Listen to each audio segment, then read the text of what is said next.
Due to copyright, I can't publish many audiobooks on YouTube. At our audiobook novel service, we offer access to over 300 full novels from Pocket FM, Webnovel, Audible, Wuxia, and more, all in high-quality audio format. Each novel is available with a one-time payment only. No subscriptions, no monthly payment, and no ads. Payments via PayPal or Ko-fi. To browse the full list of available novels, message me directly on Telegram or WhatsApp, or check out our full catalog on Discord. Chapter 21. Surviving the Wilderness, Part 1. Normally, the first step in such a situation would have been to gather information, but Northern was not about to question a sea of dead monsters. Irritated, he slowly moved around, having to step into the puddles of stale blood, which was an unpleasant feeling.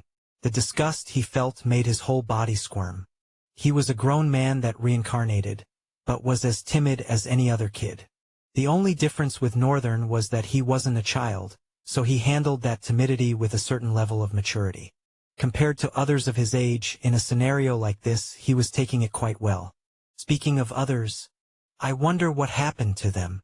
The teleportation circle should have transported all of them to the same place, or so Northern thought. But finding himself here, like this, he didn't even know what to think anymore. Doesn't that mean the former principal is overpowered? Magic was a sensitive subject, vastly different from what Northern had learned about in fictional comics and isekai anime. Difficult to comprehend and highly technical to use, its origin could be traced back to the founder who had awakened a seemingly combat-useless talent. In the beginning, he was scorned and despised because of his useless talent. All he could do with his talent was to light up a small ball of fire. The farthest the ball of fire could go was 2 meters, and its impact could not even be compared to a flicker of flame. He became strong enough to walk in and out of catastrophic rifts. His talents eventually grew, and he became the one who created tiers for rifts and classified them. Armed with the Hemab Tahab, he became a weaver himself, perhaps not as mighty as the spell weaver who was never a native of Trael, but he was the founder of spell art, a unique form of spell weaving that involved speaking words. The grimoire was passed down to his students and their successors until Rufsberg's time. Hence, Rufsberg was undoubtedly one of the strongest humans in Trael. Being able to create a teleportation spell that sent people to diverse locations further proved how dangerous and powerful he was. But this was still no good in any way. Northern paused and exhaled deeply, looking around him. As far as his eye could see, in the distant horizon, the ominous crimson sky melted into the gory earth, littered with the broken corpses of monstrosities bathing in a red sea of blood. Blood pooled around severed limbs scattered haphazardly among the countless mangled bodies, before seeping into the muddy ground.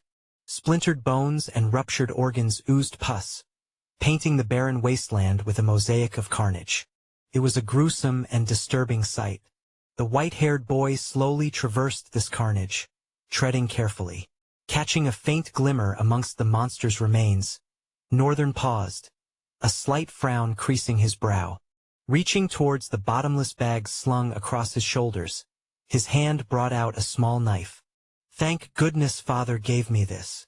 Northern bent down and began to part the viscera of the dead monster. Most of its bones were shattered while the remaining ones were cracked, and as Northern's blade drove through, the brittle links broke with little effort. He wondered what monster could have inflicted this level of damage. He wasn't familiar with the ranks of monsters, but something on the level of the black beast his father fought would have been able to do this. Even so, he wasn't too sure. After he was done, Northern found 2 cores sitting in front of him. He took the cores and dropped them into the bag, feeling the weight change slightly. Then an idea occurred to him. This was definitely a battle between monsters. If so, could it be possible that all the monster cores were still left? Wait, but monsters also feed on each other's cores. Northern shrugged. If it was a war between monsters, no monster would have had the time to harvest each other's cores. Could have been done after the bloody battle, but it's very possible that they could have missed a few. Northern grinned. This is a blessing. He brandished his small knife with a greedy look on his pale face.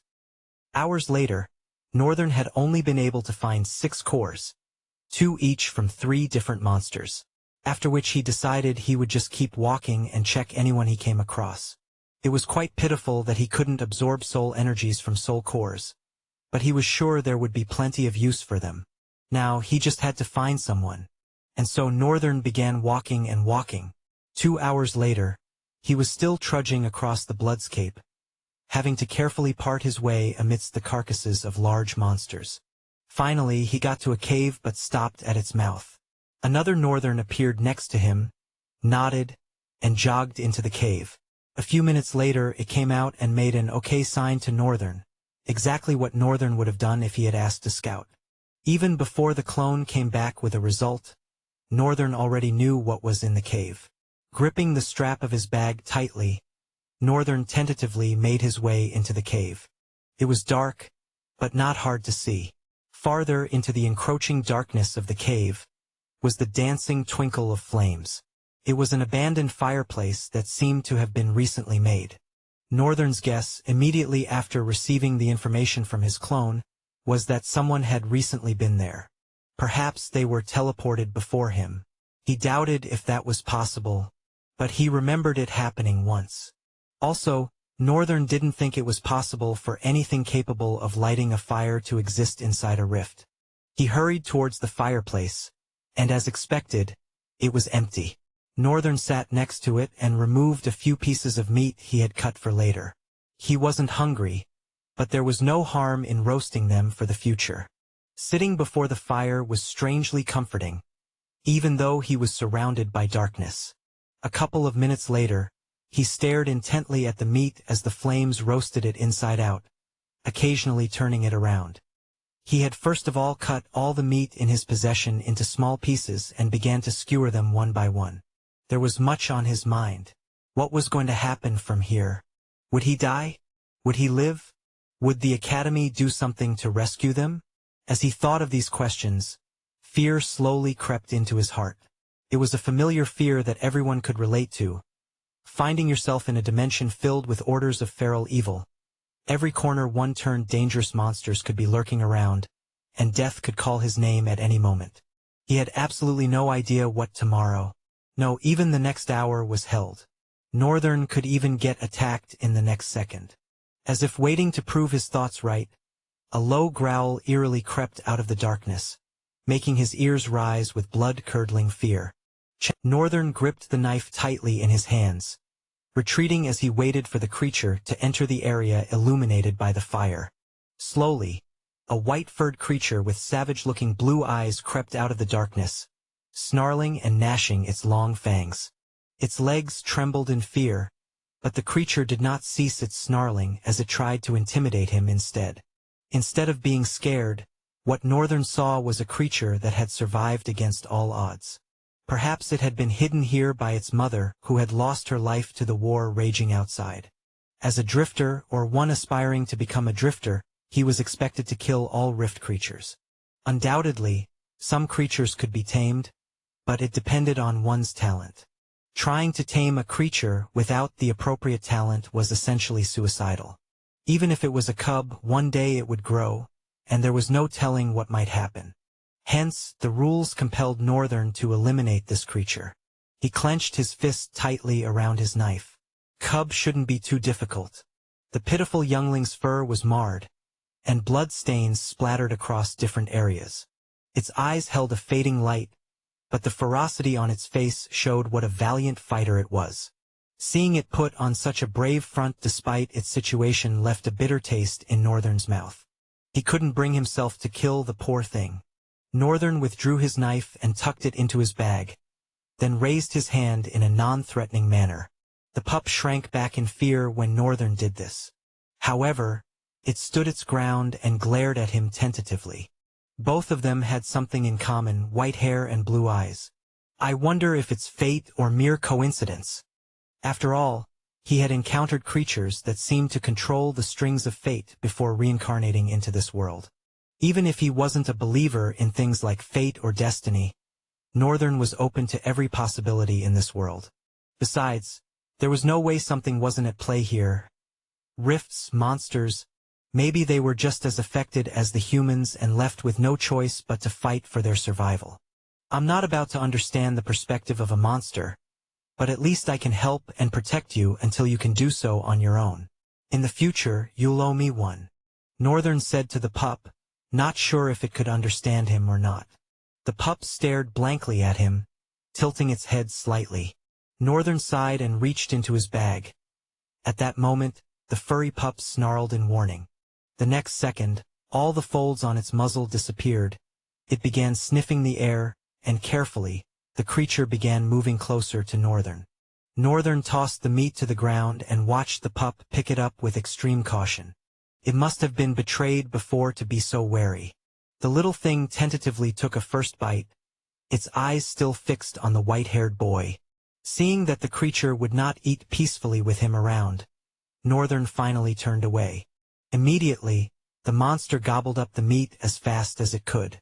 When Northern turned back, it was done, and was snarling at him again. "What an ungrateful thing. At the very least, I gave you food, so I don't expect you to attack me." Northern casually returned to the fireplace and observed the wary pup for a while. It resembled a wolf from Earth, except that it had more fur and no tail. But every other part was wolf-like. The creature stared at him cautiously and didn't move from its spot. Both of them spent the next few hours wary of each other.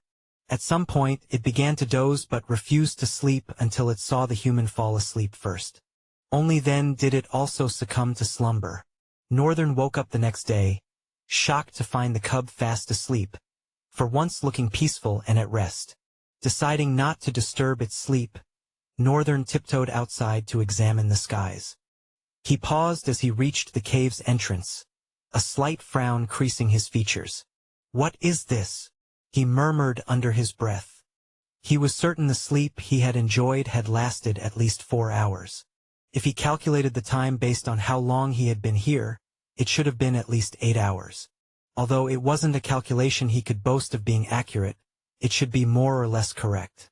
By now, the sun or daylight star, whatever it was called in this region, should at least be preparing to climb the sky. However, what greeted his vision was the same ashen darkness. Rifts were an embodiment of strange worlds, a part of a dimension torn from its original and linked to trial. When another rift appeared, it was a piece of another dimension severed and connected to trial. So yes, they could be different in weather conditions and conceptual laws. There was no particular thing to expect, and anything could be possible. But it wasn't like Northern knew this. He had just been thrust into this place with no knowledge whatsoever, hence his assumption that there should be daylight. But if there wasn't, there was nothing to do about it. He just had to keep moving forward. Northern stared at the grotesque landscape.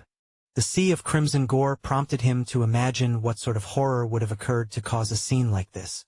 It was sickening to contemplate. There must have been at least hundreds of thousands of monsters clashing against each other. From what Northern could tell of the corpses, one part was a chitinous creature with powerful bone scythes for hands. The other was a bestial creature with muscular limbs and a head resembling that of an ox. Its hairless hide revealed sinewy flesh that would have undoubtedly rippled with each movement. Its lipless muzzle curled back to expose rows of jagged, dagger-like teeth. Beady eyes like dark caverns glared from sunken sockets, devoid of any trace of reason or emotion besides primal bloodlust. Or maybe it was because this particular one was dead. Northern felt his entire body tremble from the chills. A few seconds later, he shook away the feeling and looked towards the south, a straight line from where he had been coming. Northern squinted his eyes, staring absent-mindedly for a few seconds. He could start moving forward or stay back in the cave and wait for whoever set the fire to come around and rescue him. He was torn between those two decisions. While the latter seemed peaceful and safe, Northern did not feel good about lying around to be rescued. And what if what was coming for him was not a rescuer but his demise? So he decided he was going to take the risk and continue his journey forward. It was dangerous and scary, but he didn't have a choice. The least he could do was be cautious. He divided himself into 2 copies. For now, the number of clones he could manage was just 1. Hopefully, that would change as he started hunting monsters. I wish I had copied a better clone and not Shin's. But who knew something like this would happen? After examining his father's talent, he understood how talents worked. When a drifter gained a dimensional name, the name was tied to the talent they awakened. Because of the name, they received certain attributes, which were more like passive abilities that shaped their talents and their passive effects, either in relation to them or their environment. Then talents themselves had abilities. While talents were the core, their abilities were capable of growing endlessly, of course. A large part of that depended on the class of talent.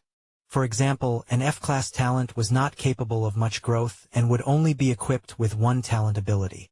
In terms of what one could do with such talents, it was very limited. However, that did not mean their growth would stop there. A drifter's soul rank increased in proportion to the effort put into closing down rifts or the number of monsters killed. Basically, the more soul essence one absorbed, the more their soul core was filled and finally upgraded, taking them to the next rank. Upon reaching the next rank, usually, a new talent ability was unlocked. But for F-class talents, which were the lowest, were limited to only one ability. Another perk that came with ranking up was that the body itself was reinforced. If a drifter with an F-class talent was an unparalleled martial artist, they would be strong, even compared to a drifter with a C-class talent at best. There was also the effect of one's attributes. Attributes were like invisible strings of fate. Chapter 23. Surviving the Wilderness, Part 3. Northern sighed and looked at the cave once more, torn in between taking the pup and just letting it continue to on its own, which would most likely result in its death. But if he took the poor thing and decided to care for it, which he was in no capacity to, by the way, peradventure he pulls it off somehow. What happens when it becomes a crude white ferality? Who even knows what it had become? Northern reconsidered his choice and shook his head at the thought of rescuing the pup. One good is enough. He was not about to outdo himself. He held onto the strap of his bag and turned to the front. He was about to take a step when he heard a little whimpering cry from below. Northern looked down. There it was. The little pup had managed to muster the courage to step out of the cave. Arg! Northern let out a tired breath, then turned away, saying to the monster, "Don't follow me, pal. You are on your own from now on." However, the monster decided to do the exact opposite of what it's been asked not to do. Northern's eyes remained at the front. Not once did he turn back until after traversing a certain distance. It has small legs, so there should be no way it would follow me closely to this point, Northern thought as he turned around. To his surprise, the little mutt was right behind him, speared in dried blood of the corpses it walked amidst. The furs of its paws were soaked black by blood. Northern paled his face, exhausted. Seriously? How are you even able to make it this far? The mutt raised innocent blue eyes at him with lonely chill that pierced his heart. Northern felt pity for it, but he really was in no position to have a pet. He looked to his front but stopped again and turned to the mutt.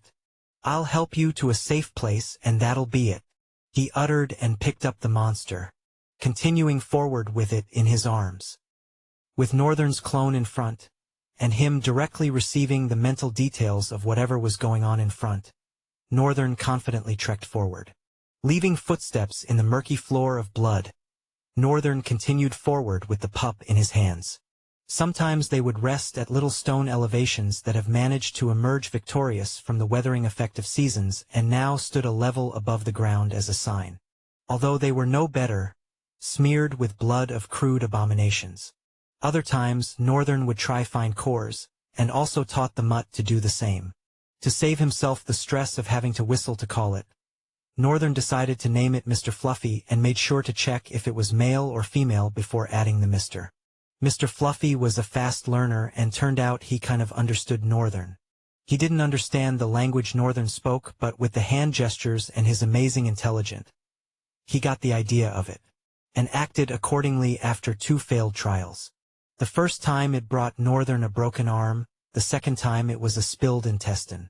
The second time Northern puked. Then he used the recent soul core he got to demonstrate to him. After that, Mr. Fluffy became very useful at spotting soul cores, raising the number of Northern's soul core loot to 16. The corpses of monsters were tremendously reducing at this point, which made Northern certain that he was progressing forward. The area of effect of the battlefield was reducing and hopefully he meets someone very soon. But there was a weird feeling within him, a subtle fear that everything was going his way. The farthest his clone could go from him was 100 m. The moment their distance began to exceed 100 m, Northern stopped receiving information details to his brain. The manifestation of the clone was fueled by soul essence, the form of energy that saturates the soul core. Although for an half-awakened drifter it was hard for them to accurately pinpoint their essence flow, the rules applied more or less. So if the clone should stay too far away from him for a long while, it will cease to exist. Northern closed his eyes for a moment, receiving the details of the clone. It was just like being there for a moment himself. However, since his brain could break down from such task, he needed to carefully do it without distractions. The good side was that it was brief. Northern picked the recent soul core and stood. His fell on the little mutt and drove back to the core in his hands. Then he dropped it on the ground. I don't know how this works for monsters, but that's your share. You should be able to get stronger a little bit, that right? Mr. Fluffy raised its head, puzzled, and shifted down to the core. Then opened its mouth wide before Northern could stop it. Munched on the white orb. A part of its crunched into the mouth of the mutt. Even though it had a fragile teeth, they were enough to eat the whole core and yawn mouth wide. Northern helplessly shook his head, amazed by the monster's way of absorbing a soul core. I wonder if this is how all monsters absorb soul cores. For a second, he was tempted to give all his soul cores to Mr. Fluffy, but he killed the idea immediately it was birthed. As far as anything goes, soul cores and crystals were the most important materials in rifts. He was not about to feed something like that to a mutt he just met a few hours ago. That's called getting emotionally attached. Come what may, neither humans nor cute fluffy monsters would make him compromise his beliefs. Northern continued to walk forward. As time passed them, the floor was ridden of corpses. It was bare with reddish-brown sand that kicked into the air with every step he took. His walk was slowed and strained because of it. But it was relieving to know that there was no danger in front. Suddenly Mr. Fluffy's ear shot up.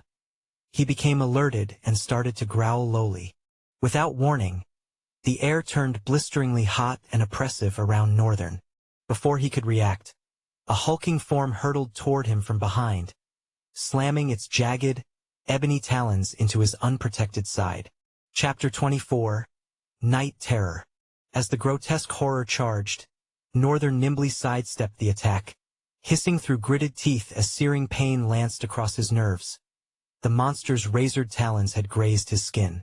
He possessed no formal martial arts training whatsoever.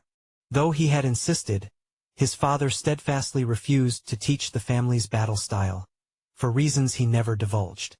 Son, one day you will enter a rift and discover an even better martial art that will become your own heirloom. Teaching you mine would be a great disservice, his father had said, his words heavy, expression stern whenever the matter arose. So Northern abandoned the idea. Like spell arts, martial arts were not easily mastered. Most extraordinary fighting disciplines originated as ways, intrinsic cultural practices known to the natives of other dimensions. Much remained shrouded in mystery, but clearly, some fallen civilizations had succumbed to the ravenous rifts and their monstrous denizens, their realms contorted into new horrific domains. The prevailing theory suggested that should Trael ever be conquered, it too could be ripped asunder into dimensional space, unleashing a fresh rift incursion upon the next world. Though unverified, it offered a plausible explanation. Notably, those peoples consumed by the rifts lacked the metaphysical concept of Ul embraced by Traelians. However, the quintessence of their martial arts, spell arts, and ways remained extraordinarily potent, elevating a drifter's strength exponentially. Prestigious nobles and royal families closely guarded their unique battle disciplines, their mastery serving as some badge of pride and status. Nearly every household, regardless of rank, boasted some form of inherited art, inferior or advanced. Even a lowly baron took pride in his humble techniques, heirlooms of ancestors who had drifted through realms and returned with hard-won trophies. Yet certain formidable clans stood apart, their extraordinary prowess bordering on the mythic. The Kageyama, with their signature raven emblems and blood-red eyes, were universally dreaded masters of death. Their vast power cowed even monarchs. As this vengeful spirit clan drifted between lands, their authority rivaling nations. Wherever the raven banner flew, dread and reverence filled hearts, for none could defy them without courting oblivion. The clan's patriarch sat among humanity's elite, a grandmaster, of which precious few existed across all realms. Attaining the evanescent soul rank granted the honorific reserved for the pinnacle of human potential. Rumor persisted of a mythical soul who had purportedly ascended even beyond evanescent to the fabled radiant rank, as foretold by Ul herself, but this remained unsubstantiated legend over the millennia. For all intents and purposes, the evanescent grandmasters reigned supreme as mortal conquerors of the greatest attainable heights, a lofty caste which included the redoubtable Ruffsburg himself. Northern backpedaled, his heart thundering as he gaped at the eldritch abomination looming over him with primal malevolence. For hollow crimson eyes locked onto him with predatory focus, gleaming with sadistic intent. He had never witnessed, nor even conceived, of such a nightmarish terror in his darkest dreams. If the calamity beast he'd faced alongside his father could be called presentable, this thing was a twisted mockery of nature itself. The malicious aura suffusing the cavern chilled Northern to his marrow, the icy tendrils of dread far more paralyzing than when he'd confronted the calamity beast. Back then, at least, he hadn't quaked with bone-deep terror. Every leaden muscle fiber told him this monster eclipsed that prior threat exponentially. "I'm never going to survive this." He assessed the situation with brutal honesty. Having witnessed the harrowing difficulty of 3 of his father battling, and only narrowly defeating a calamity beast through sheer luck, how could a barely awakened drifter lacking both martial skill and a soul core possibly prevail against something so exponentially more daunting? Death loomed, inescapable, its shadow already encroaching. Northern's clammy fingers tightened around the paltry skinning knife, his mind whirling with panic and desperation. Outmatched, his meager blade may as well have been a toothpick against this colossal abomination. But he couldn't resign himself, couldn't surrender without a fight, couldn't relinquish his stubborn grasp on this existence. Reason warred with a primal, blazing spark of defiance searing his soul. The reality of his hopeless situation raged against that irrational, inextinguishable will to fight, to struggle desperately until his dying breath, regardless of the odds. Though this wretched path had led him through his own darkest valley battling cancer, an ordeal that had bitterly taught him the folly of hope, he now found himself clinging white-knuckled to that most reviled of human fallacies. It manifested as the skinning knife gripped tightly in his hands, as the stubborn gleam burning defiantly in his pale blue eyes. Registering that look, the beast's grotesque visage contorted into a frown before it lunged with staggering swiftness. Instinct propelled Northern into frantic motion, ducking and weaving on clumsy but desperate reflex as his father's combat lessons echoed faintly through muscle memory. The monster's thick tail whipped through the air like a scything blade, the wind of its passing caressing Northern's cheek with lethal intimacy. Yet the relentless fiend flowed with unnatural, fluid grace, a guttural growl preceding its next blurred advance as drool-slick fangs snapped shut inches from Northern's face. His heart kick-drummed against his ribs as he swung the knife in a wild, desperate arc, praying for a miraculous strike. But the beast contemptuously batted the pitiful assault aside, serrated claws raking across Northern's side in a blaze of searing agony. He reeled backward, gasping for breath, his vision wavering in and out of shadow. The creature inexorably advanced, for baleful eyes narrowing in predatory satisfaction. Pouring his waning strength into one final, foolhardy lunge, Northern thrust the skinning knife towards the beast's armored throat with both hands, only for the fiend to disdainfully deflect the blow with a lazy swipe. Its free set of raking talons closed around Northern's windpipe like a viced garrote, hauling him off his feet with horrific ease.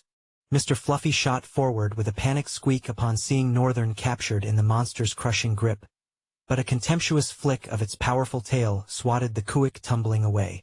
Darkness encroached on Northern's fading vision as he glimpsed the night terror's cruel, victorious leer, the last sight etching itself into his faltering consciousness before oblivion claimed him. Chapter 25. What is after here? Northern's eyes slowly fluttered open. At first, everything was a blur, but as his vision came into focus, an unfamiliar scene materialized before him. He found himself lying on a rugged bed of red stone that undulated like petrified waves across the cavern floor. A dank, earthy aroma permeated the air, assaulting his nostrils and churning his stomach. Though the space resembled a cave, an ominous gray sky loomed openly overhead. To his right and left, ancient iron bars blackened by time and decay enclosed the area, their once sturdy forms now corroded and crumbling. A feeling of unease washed over Northern as he took in his unfamiliar surroundings. Where was he and how did he get here? His head hurt the moment he tried to think, but it did not impede his thoughts. Northern remembered well the horror he encountered just a few minutes ago. I thought I died. Northern stood up slowly from the stony ground. He looked around trying to figure out where he could be, but there was no information whatsoever that could hint at his location. It wasn't like he knew anywhere in this rift. At least the sky felt familiar, and the land was not a sea of red. Instead of that murky one, this seemed like red stone that had precipitated over time. The next thing that bothered him were the iron bars that stood on both ends of his vision. Then the sound of metal caught his attention, making him turn to the back, which he hadn't noticed since he woke. Another thick wall of iron barricaded the back. Its door opened slowly, creaking eerily as it did. Northern paled, staggering backward as he saw a grotesque monster walk through the door. The foreboding critter walked on two trunk-like legs, its presence a chilling blend of terror and martial might. Each step thunderous and deliberate, shaking the very ground beneath its weight. Its skin a patchwork of scars and thick, leathery hide, a testament to battles and the harshness of its existence, conveying a sense of fear. The monster's body was grotesquely muscular, with bulging limbs that seemed to twist and contort in ways that defied nature. Its hands, if they could still be called that, clutched a weapon forged not by the finesse of human craftsmanship but in the fires of savagery and necessity. It wielded a crude axe, its surface pitted and stained with the remnants of past conflicts. Northern's heart trembled as the monster got closer to him. Had he survived that terror only to get maimed by another? After several steps, the crude creature stopped, looking down on him. Its eyes burned with a feral glow, set deep within a face that was more snout than nose, with jagged teeth protruding from its maw. But there was something strange about the look in the eyes of this monster. Northern gulped as he stole a glance at the grotesque face. He lowered his head, paralyzed by the quaking fear in his body. The monster turned, walking towards the iron bars affixed to the far end of the right wall. While that happened, Northern's head screamed for him to run, to save himself while the monster walked towards the wall. But his legs could not move. Northern tried to prompt himself into motion, but it was utterly futile. Having experienced the same situation perhaps day after night, Northern's nerves were frozen from the manifestation of fear. He could not move, until the monster got to the bars, bent down and picked something up, and came back. The monster dropped a brown metal object on the ground with a thud ringing through the air. Northern looked at the metallic rod. It was like an axe, however, a menial one. The monster looked at him with a slight frown on its horrific face. An understanding dawned on Northern as the monster stared at him, waiting for him to do something. Northern slowly and fearfully picked up the metal.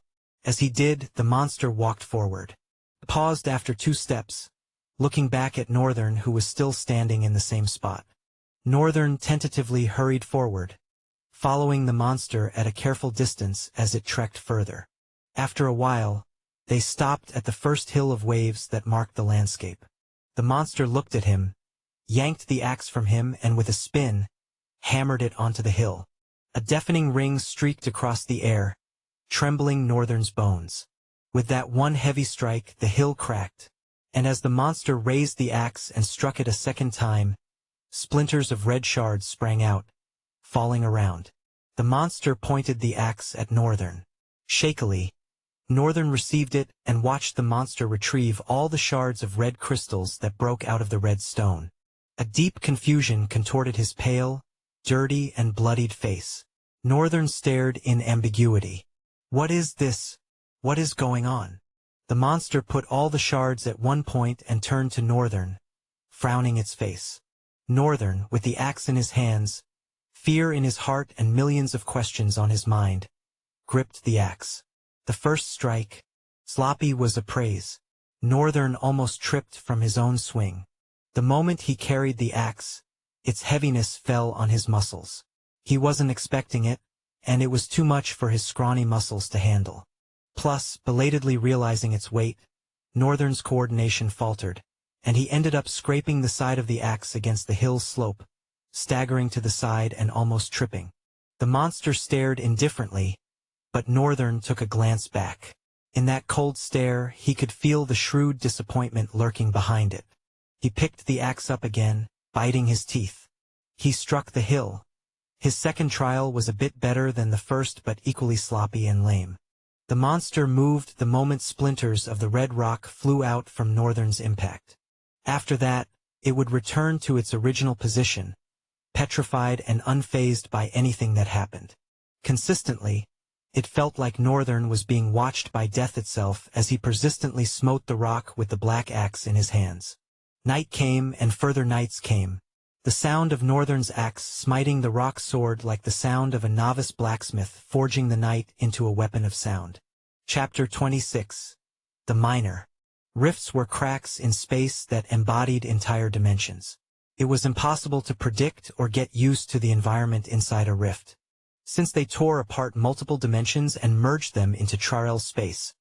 These rifts revealed entirely unique worlds with climates and conditions never before seen by humans. Some even had strange, unnatural laws tied to their worlds. But the most dangerous aspect of the rifts was the ranks of monsters that existed within them. They represented a level of uncertainty and danger that should have made every drifter hesitate to venture into such realms. However, the rewards matched the vicious risks they faced in these places. Through enduring such hardship, a drifter gained more soul essence, allowing them to progress through the ranks of their soul. Of course, the higher they climbed, the harder it became to ascend. That's why the highest recorded soul rank for a drifter in this era was the Paragon, even though other ranks clearly existed. Everyone now viewed those higher planes as the realm of immortals, untouchable by ordinary mortals. Those ranks had surpassed even the strongest mortal limitations. It would take unimaginable willpower to reach such heights. At that level, perhaps they would become monsters themselves. After all, the power of a paragon was already overwhelming. They could shake the plains with just a stomp of their foot or send earthquakes rippling through mountains with a release of their spirit. Paragons were forces of nature that couldn't be contained. Very few stood at the pinnacle of power. Despite the dangers lurking inside, drifters were still drawn to rifts by the treasures they could discover. Martial arts, spell arts, body cultivation techniques, spiritual release arts, grimoires of skills that could dramatically boost a drifter's abilities, giving even those with low talents a chance to grow. A world of fairness, or at least it once was. Now, that fairness was bought and manipulated by the elite, leaving ordinary people with only scraps and expecting them to be grateful. Resources found in rifts were highly sought after. These materials fueled the advancement of Trial's civilization. Monster carcasses, minerals, and crystals. When these resources were brought back, they could be sold for vast sums of money. Items were another rewarding part of exploring a rift. When monsters were slain, or ruins were explored, all rewarded the drifters with items tied to the fate of the fallen monsters. These items were created from the strings of fate that controlled the monster and its connection to the rift. Each item's existence and enchantments were linked to its source, and they came in different grades, each more powerful than the last. Yet, despite these enticing rewards, drifters died like insects in the rifts. Many retired early, gave up on the dream of becoming stronger, and spent the rest of their lives as lower-tier drifters, explorers, private tutors, or instructors. This was why someone like Ruffsberg saw the need for a stronger generation of drifters, forged through hardship and in the fires of difficulty. In a world where survival wasn't guaranteed, there were still things even Ruffsberg could never foresee or predict. Time became meaningless to Northern. He was consumed by suffering, fear, unanswered questions, and endless hunger. Northern couldn't tell how much time had passed. The sky hung endlessly above him, night followed night, and there was neither a moon nor a sun in this realm. Everything looked the same to him. Over and over, the poor boy kept mining red crystals. At first, he wondered why all he did was mine crystals. When the pile of crystals grew large enough, his overseer would collect them and leave Northern's mining prison. That was the only time Northern could rest his sore muscles. It was also when strange food was thrown over the iron wall that barred the door. The food he received was unpleasant. The first and second times he ate it, Northern vomited. It seemed like some kind of round, baked bread, but Northern guessed it wasn't made from flour like his mother used. He didn't know what it was, but it churned his stomach every time he ate it. Eventually, he got used to it, which frightened him. He would have preferred his roasted monster meat, but since waking up in this strange place, Northern hadn't seen his bag or shirt. He had been working shirtless, but thankfully the weather wasn't too harsh. There were nights when the cold was unbearable, and the monster would stand behind him, a deep scowl on its face, its hand gripping its axe tightly. Northern slowly grew used to the monster's presence and the routine of mining. He slept less, ate terrible food, and abandoned his natural curiosity. As night followed night, he gradually lost hope. He began to look forward to the times when the monster would leave, so he could finally sleep, eat, or rest. When the monster was around, Northern's hands never stopped moving. His blisters would burst and then form again in the same spots. It happened repeatedly, even when his legs shook and his hands trembled. The monster would scowl at him, as if testing how close he was to death. Everything became meaningless. There was nothing Northern could do but mine crystals. Until one day, something happened. Chapter 27. What is fear? In those first confusing nights, as Northern tried to adapt to the heavy weight and harsh rhythm of the miner's axe, fragmented thoughts began to form in his mind during the few moments of rest and the small amounts of food he received. The first thought was that he wasn't alone. Other poor souls, maybe human or beast, had likely suffered the same brutal captivity in this underground prison, forced to mine these strange red crystals for reasons as unclear as their captor's motives. Speaking of those strange crystals, from the moment he woke up, Northern had felt an unsettling connection between their red glow and the sea of blood that covered the deadly wasteland.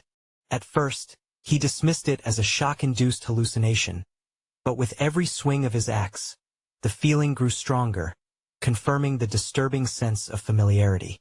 The black cores of the crystals seemed to give off a kind of bloody malice.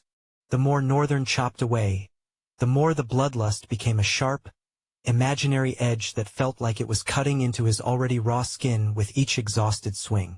His harsh overseer, as usual, showed no interest or awareness of this strange phenomenon. Northern tried desperately to work through it. The endless grind allowed no breaks until the hill had been fully mined. The process happened in brutal stages. First, he had to smash through the red shell, covering the crystals with heavy, thunderous swings, something the monster did with ease. Then he had to chip away at the destructive cores with exhausting, repetitive strikes.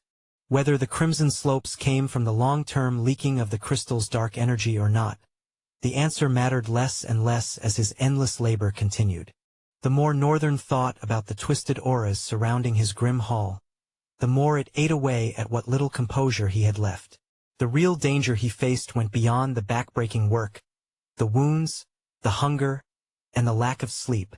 No, the greatest threat was to Northern's sense of self, his very identity, slowly unraveling under the constant grind of pain, fear, and exhaustion. At first, he fought hard against the creeping dissociation, determined to hold onto his individuality with every last bit of willpower. This flicker of defiance turned his scattered thoughts toward a new hope, a fiery, unrealistic one, born out of vengeance but impossible to ignore. With each painful cycle of wounds, starvation, and nearly unending wakefulness, Northern's deep resentment toward his captor transformed into a burning desire for revenge. At first, it was just a bitter way to cope with his suffering, But then it solidified into a solemn vow the first time Northern saw the beast's aura flicker with murderous intent. A vampiric glow that confirmed his keeper was one of the top predators, on par with the dreaded night terror, or maybe even stronger. That first realization that Northern might have the power to fight back, no matter how ridiculous it seemed, turned his daydreams into a near-religious determination. He silently swore revenge, no matter how impossible it seemed or how insignificant his life felt. The critical moment came when, one day, as Northern worked through the haze of painful blisters, open wounds and muscle aches so severe they almost paralyzed him, his axe slipped from his bloody hands and clanged to the cavern floor.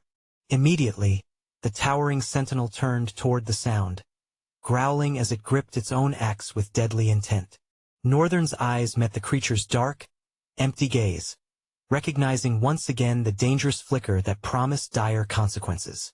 He was broken, standing on the edge of total defeat after endless nights that blurred together into a whirlpool of torment. Pain and despair surged from deep within him, crushing the fragile walls he had built to protect himself. The axe finally slipped completely from his grasp, and he sank to his knees. "I can't do this anymore. Death would be better." All the stubborn thoughts he'd used to push himself forward, all the inner pep talks insisting this was just a temporary suffering before the pain would somehow end, they all shattered like fragile glass. In that sobering moment, Northern realized the lies he'd told himself to survive a nightmare no human should have to endure. Had his earlier strength been a brave stand against despair, or was this moment of giving up the true cowardice a way to avoid pushing through? He couldn't tell anymore. A wave of madness, pain, and loss of self consumed his mind. If death was the only way out of this constant suffering, he was ready to embrace it. The creature growled again, raising its axe for the kill. Northern didn't even try to dodge, despite the voice of his father's combat lessons screaming somewhere deep inside him. But at the last second, his body instinctively shifted slightly to the side, barely avoiding the full force of the blow. Still, the brutal blade cut through his torn flesh, flooding him with burning pain. Blood poured from the wound as the monster pulled its axe free. Wailing, Northern collapsed as the awful reality hit him. "I'm going to die." His life drained away into the widening pool of blood beneath him, while the cruel creature stood over him, ready to deliver the final blow. In that moment, Northern's two lives flashed before his eyes, his struggle with illness, and then his second chance in Charel, where he'd vowed to seize life by doing something great, whether through academic brilliance or martial mastery. But now, here he was, kneeling in a pool of his own blood, clinging desperately to a hope he had almost let go of, despite his strong convictions.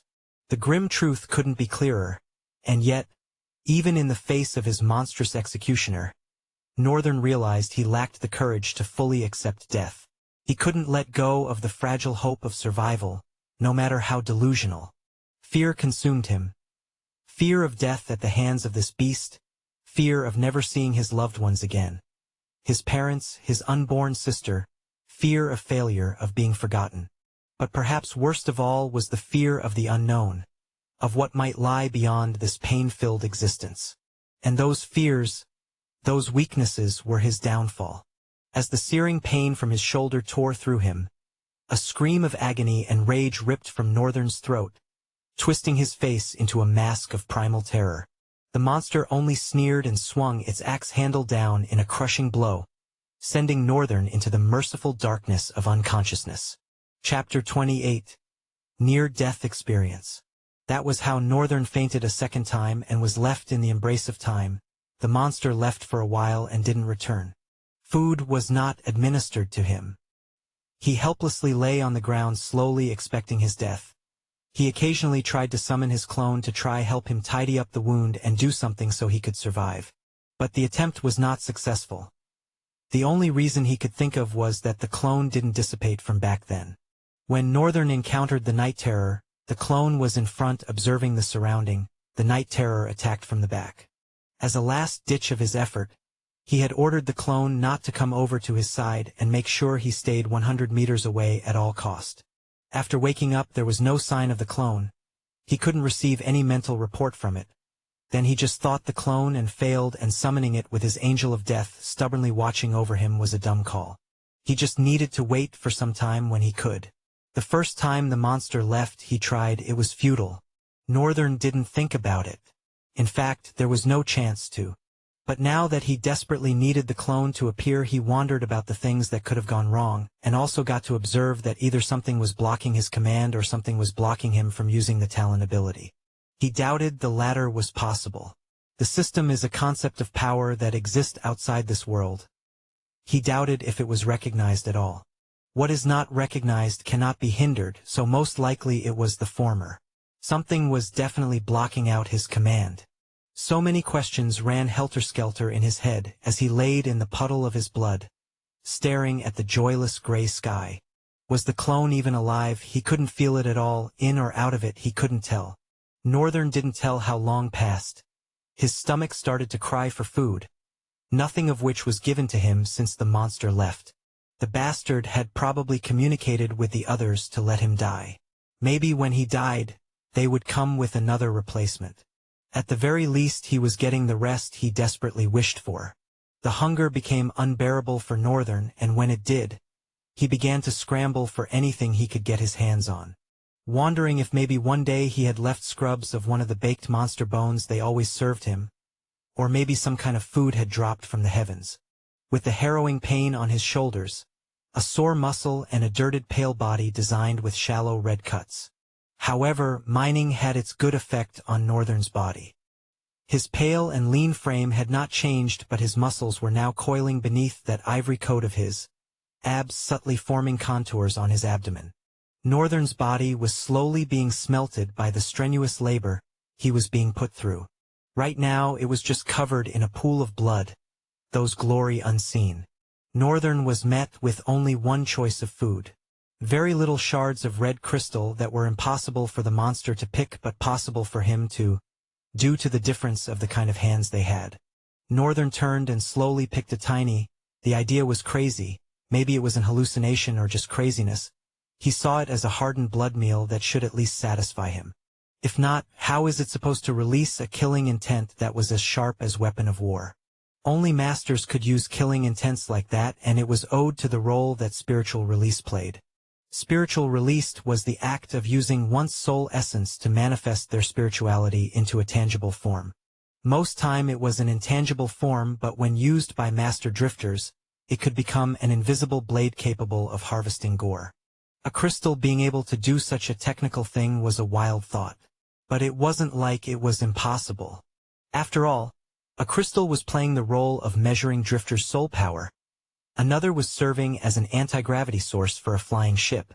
Northern slowly moved the crystal into his mouth. To his shock, it wasn't that hard to chew on, and left a slight bittersweet taste in his mouth. After that one, he looked around and pitifully crawled, leaving trace of his blood. He bit deep on his lips to endure the pain, then managed to chew on the crystal. Every time he crawled and ate the crystal, he ironed his mind with the hatred for the monster and swore that he was going to have his revenge no matter what. This monster and the Night Terror would die by his own hands, even if it was not this life and was the next. He promised himself as he fed on bitter-sweet crystals while painfully waiting for his end. But strangely that end got farther and farther away from him the more he fed on the crystals. Slowly, he gained the strength to stand, walk some few distance to pick up red crystals to it. Sometimes the effect on his stomach was dreadful to deal with. He would vomit blood and almost feel his intestines about to drop through his mouth. Other times it was in his stooling. He had marked a corner to the right side of the wall where he often dropped his poop. He was overall not enjoyable feeding on such a thing. However, Northern did not know why this thing was keeping him alive, so he just decided that he was going to live on it for as long as possible. Maybe till he is strong enough to swing the axe again. Time passed. Northern got plenty of rest. The gash on his shoulder was now a crude scar marking his left side. The small cuts had also become scars. His body was a patchwork of healed wounds. One day, the monster came in with a new prisoner, but saw its former prisoner standing healthy. A dark frown weathered on his face. The monster had clearly never expected Northern to survive a crude wound like that one. Northern picked the axe and confidently walked over to the monster. Looked him in the face, and for the first time since he found himself in the mine prison. His voice cold and shrewd. "What? I am not done with you, and you want to replace me?" And that was how Northern won his place back in the mine prison. He wasn't sure what had happened. The other prisoner, a humanoid creature with the head of an insect, was taken out, and the monster resumed its job as his angel of death. Northern mined diligently while thinking several ways to kill the monster, overpower it, ways he could grow stronger. However, nights flowed by like waves of sea. The distance of mined rocks Northern left behind him became frightening and alarming. And still, greater waves of rock merged with the horizon and seemed to even sprawled further than it. Thinking about it, how far it was, became a harrowing torment to his head. Over time he decided to take the things he could control by its helm. For now, the only thing was mining. He mined and soon was mining his mind again. At the very least, nothing he did could ever get rid of the hatred he had for his angel of death and the night terror. Northern was quickly becoming a slave again. That was when two things happened. That day the number of talent fragments absorbed by Northern increased. Yet he did nothing to deserve it. The second was, he got out. For the first time since reaching the prison, he saw the kingdom of Red Mine. Chapter 29. Lonesome Prisoner. That night, just like every other, Northern had mined a pile and his angel of date had packed it into a dirt bag. It slapped the bag over its shoulder, gave North a suspicious glare, and strode out of his prison. Ever since Northern defeated death, the monster has been extremely cautious around him, paid him extra attentions, and was meaner than it usually was. Maybe because Northern had dared to oppose it once, or because Northern should have died from that attack, but someway he was now healthier, smiting the red rocks with a frightening vigor. Northern watched the monster go out and locked the metal door from outside. Seconds after it left, something wrapped in leaves fell over the metallic barricade. Northern hurtled towards it and picked it up. He tore open the leaves and plastered a disgusted look on it. No matter how much he got used to it, there was no way he would smile at the pungent smell that came from opening the meal. The bun was red and unsightly. Today's own seemed to be nourished by maggot. Maybe this is a meal for monsters. How in the world can they feed this to a human? From the next prisoner that was brought, Northern could tell that there were clearly monsters that were being forced into labors in this place. But he also made another preposition that they were as much humans as monsters in this place. Perhaps the students whom they were teleported together have been captured by the monsters too. When he thought like that, the fire in the cave made sense. Maybe a few people had also met the end of their fate at the hands of the night terror and have been brought to this red mine to harvest crystals. All of them were being treated like monsters, or maybe the monsters, despite the spark of intelligence that could be seen in their eyes, were not just intelligent enough to know that Northern was not a monster. At least not yet. Northern sighed and closed his eyes, holding his breath as he took a bite of the maggot-infested, baked blood meal. The bun was not satisfying. It had a bland, empty taste, and slipped inside his mouth. As he swallowed down, disgust washed his heart like a flood of bitter bile. The flavorless morsel slid lumping down his throat, leaving behind a coat of lifeless ash that seemed to drain the vitality from his tongue. The red crystal seemed like a better choice at this point. Northern looked at the bun with a sunken expression and muttered, "I've really suffered." He was about to turn when the sound of a beep entered his ear. System notification. You have slain a hazard fiend Rotwalker. You have gained +2 talent points. Northern abruptly came to a stop with widened eyes. The bun slipped out of his hand as he stood frozen for a moment. A grin spread across his face. All this while, this bastard has been alive? But how was he surviving? Why was he not giving any mental report?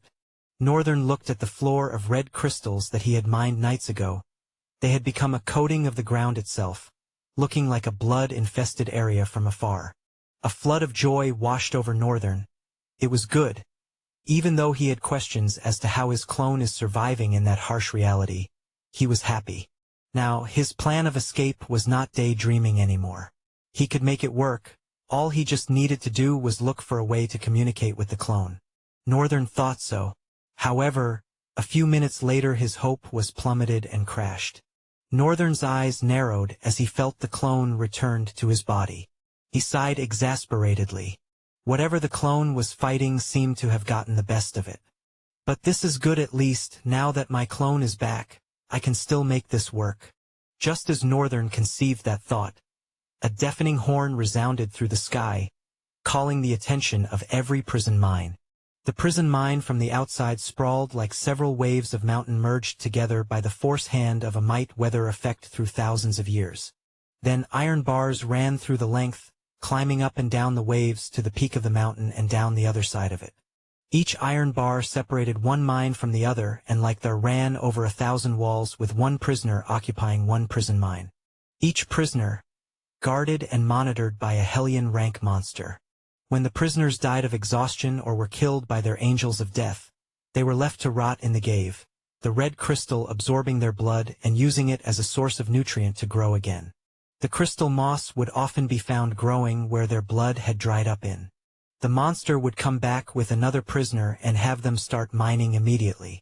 The piles of crystal were taken out and transported to a castle that was thrown afar to the north of the prison mile, transported by lower rank critters. Northern's face paled as he saw the door open on its own. He didn't waste time and ran towards it. Stepping out of the door, what met him was an overwhelming terrain of red rocks. Monsters of diverse kinds walking in a straight line, being ordered around by even more horrific ones. They were just like his personal angel of death, except that they wielded different weapons, had different scars. One of them smacked Northern's head from behind, making him stagger forward.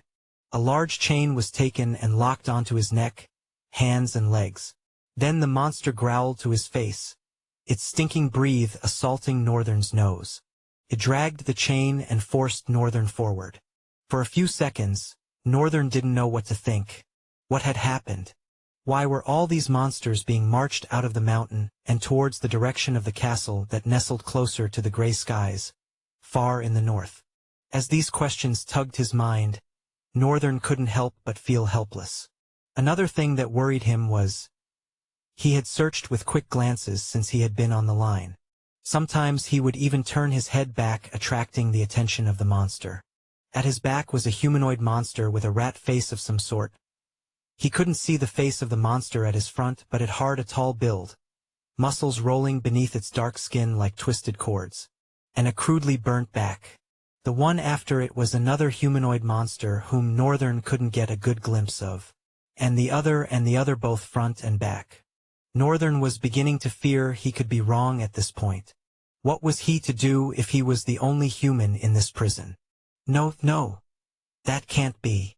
Horror overwhelmed his face, turning it white pale. Chapter 30 Meat Shields. As they marched forward, Northern initially believed they were heading towards the castle.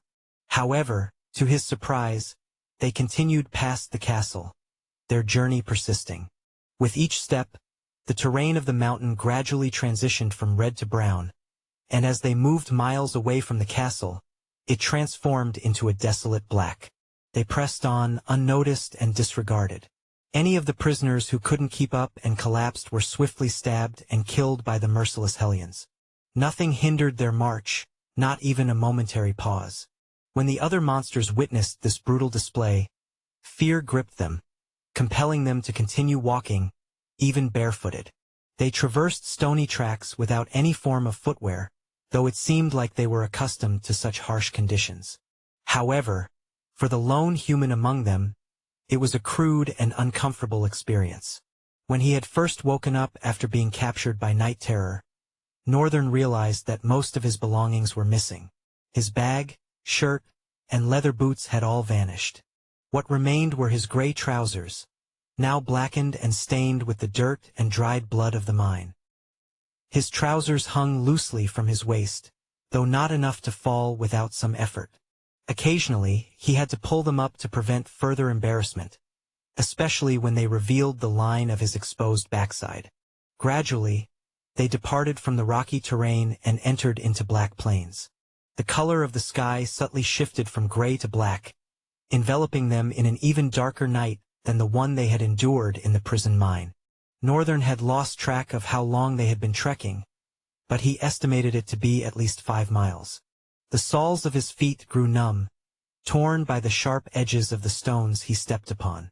His calves, knees, waist, and back ached with every step. Every part of his body screamed with pain. He longed to rest, but he knew it was not an option. These monsters wouldn't hesitate to plunge their weapons into his abdomen if he dared to halt. So Northern, with a tortured mind, continued to move forward. Finally, their arduous journey came to an end. However, what Northern beheld did not bring him any relief. Before them stood a wall of monsters, lined up side by side, armed with crude weapons and emanating a bloodthirsty aura. The slaves trailed behind the monsters, and as they arrived, these vicious creatures strangely parted ways, allowing the slaves to walk through as if they were revered celebrities. As they reached the front row, Northern finally grasped the gravity of the situation. A horde of seething monsters lay in wait, their fiendish crimson gazes burning with frenzy. Reptilian legs scraped against the jagged ground beneath their warped, scaly hides. Curved black claws extended from gnarled hands, some wielding vicious weapons that gleamed cruelly in the gloom. Row upon row of jagged fangs lined their grotesque mouths, bared and poised to shred flesh. An aura of primal savagery enveloped the throng, their postures bent and tense, ready to charge with unrestrained violence. Their sheer numbers overwhelmed Northern, a mass of deformed flesh that filled the expanse.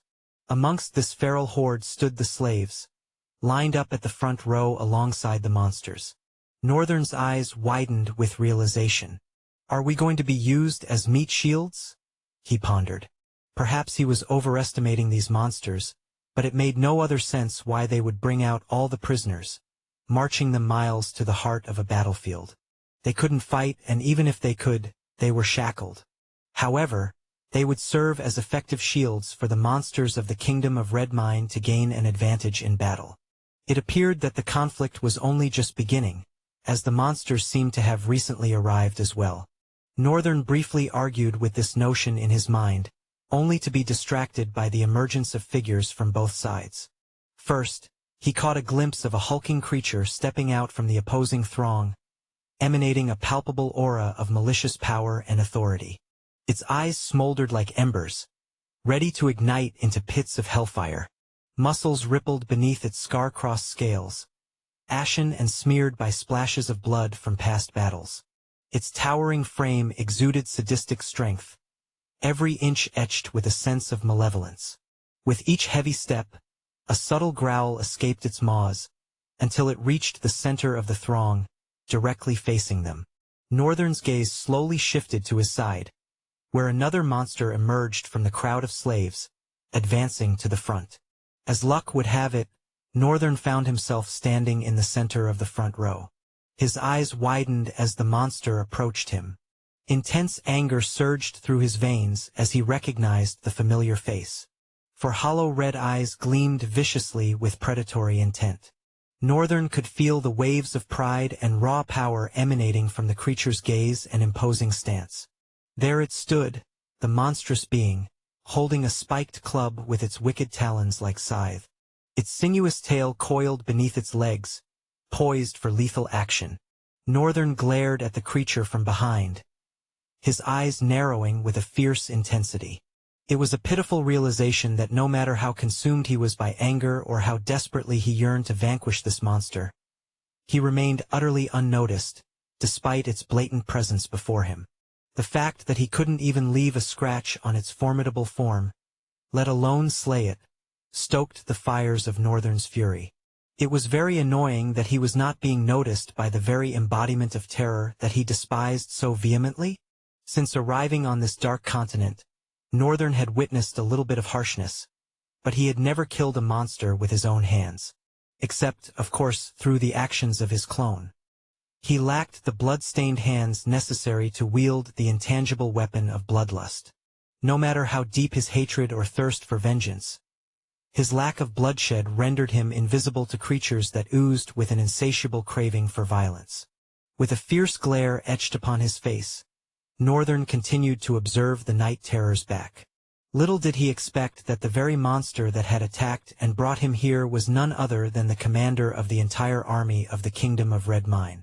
A tumultuous mix of pride and hatred surged within him, the latter stemming from his realization that this terror was the root cause of all his suffering. The mere thought of it caused his blood to boil uncontrollably. Yet, alongside his resentment, he couldn't help but acknowledge the sheer might and power possessed by this terror. Was he secretly rooting for the Kingdom of Red Mines, despite everything? As the terror took a step forward, its talons extended, revealing bulging black veins pulsating beneath its skin. Planting its clawed feet firmly into the ground, it unleashed a guttural growl that resonated through the air, deafening to the ears. The commander of the opposing army responded with an echoing growl of its own. In an instant, the night terror lunged forward, transforming into a shadow that seamlessly melded with the enveloping darkness of the night. Chapter 31. Survivalist. Northern cast a fleeting glance as the two generals clashed. It was a heavy collision of steel against steel. Despite their monstrous nature, they wielded crude weapons instead of fighting with claws and fangs. Their battle was a spectacle to behold. Strikes curved through the air like arcs of moonlight on a solemn night, their styles distinct and destructive. In a matter of seconds, the ground was already spitting stone shards in response to the brutal intensity of their combat. Unfortunately, Northern didn't have the opportunity to witness more of the battle, as the clash served as a signal for both armies to engage. The enemy charged forward like a stampeding horde of buffaloes, their guttural battle cries shaking the ground beneath their feet. The slaves were being mercilessly pushed to the front, prodded with weapons, forced to sacrifice themselves for the kingdom. Gritting his teeth, Northern watched as the horde of monsters hurtled toward them like mad horses. Was this the end of the line for him? My story hasn't even begun. Damn it. Northern refused to entertain thoughts of imminent demise. His past brush with death had taught him a crucial lesson, one etched into his mind and woven into his very being. Fear.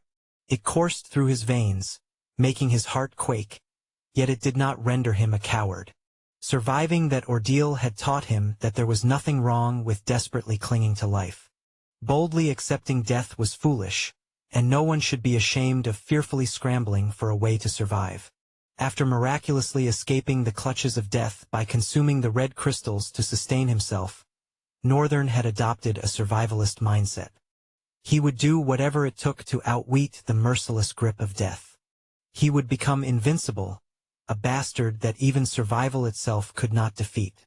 His brows furrowed as he desperately searched for a way out of this impending doom. Think, think, think. Come on, Northern, think. The horde of monsters drew closer with each passing moment, the line of slaves standing before them, waiting to be slaughtered. Fear and horror were etched on the faces of these captured creatures. Northern himself wore a mask of fear, but there was also a dangerous spark lurking within him, waiting to ignite and overpower those horrific sentiments. Instinctively, Northern did something he never thought he would stoop to.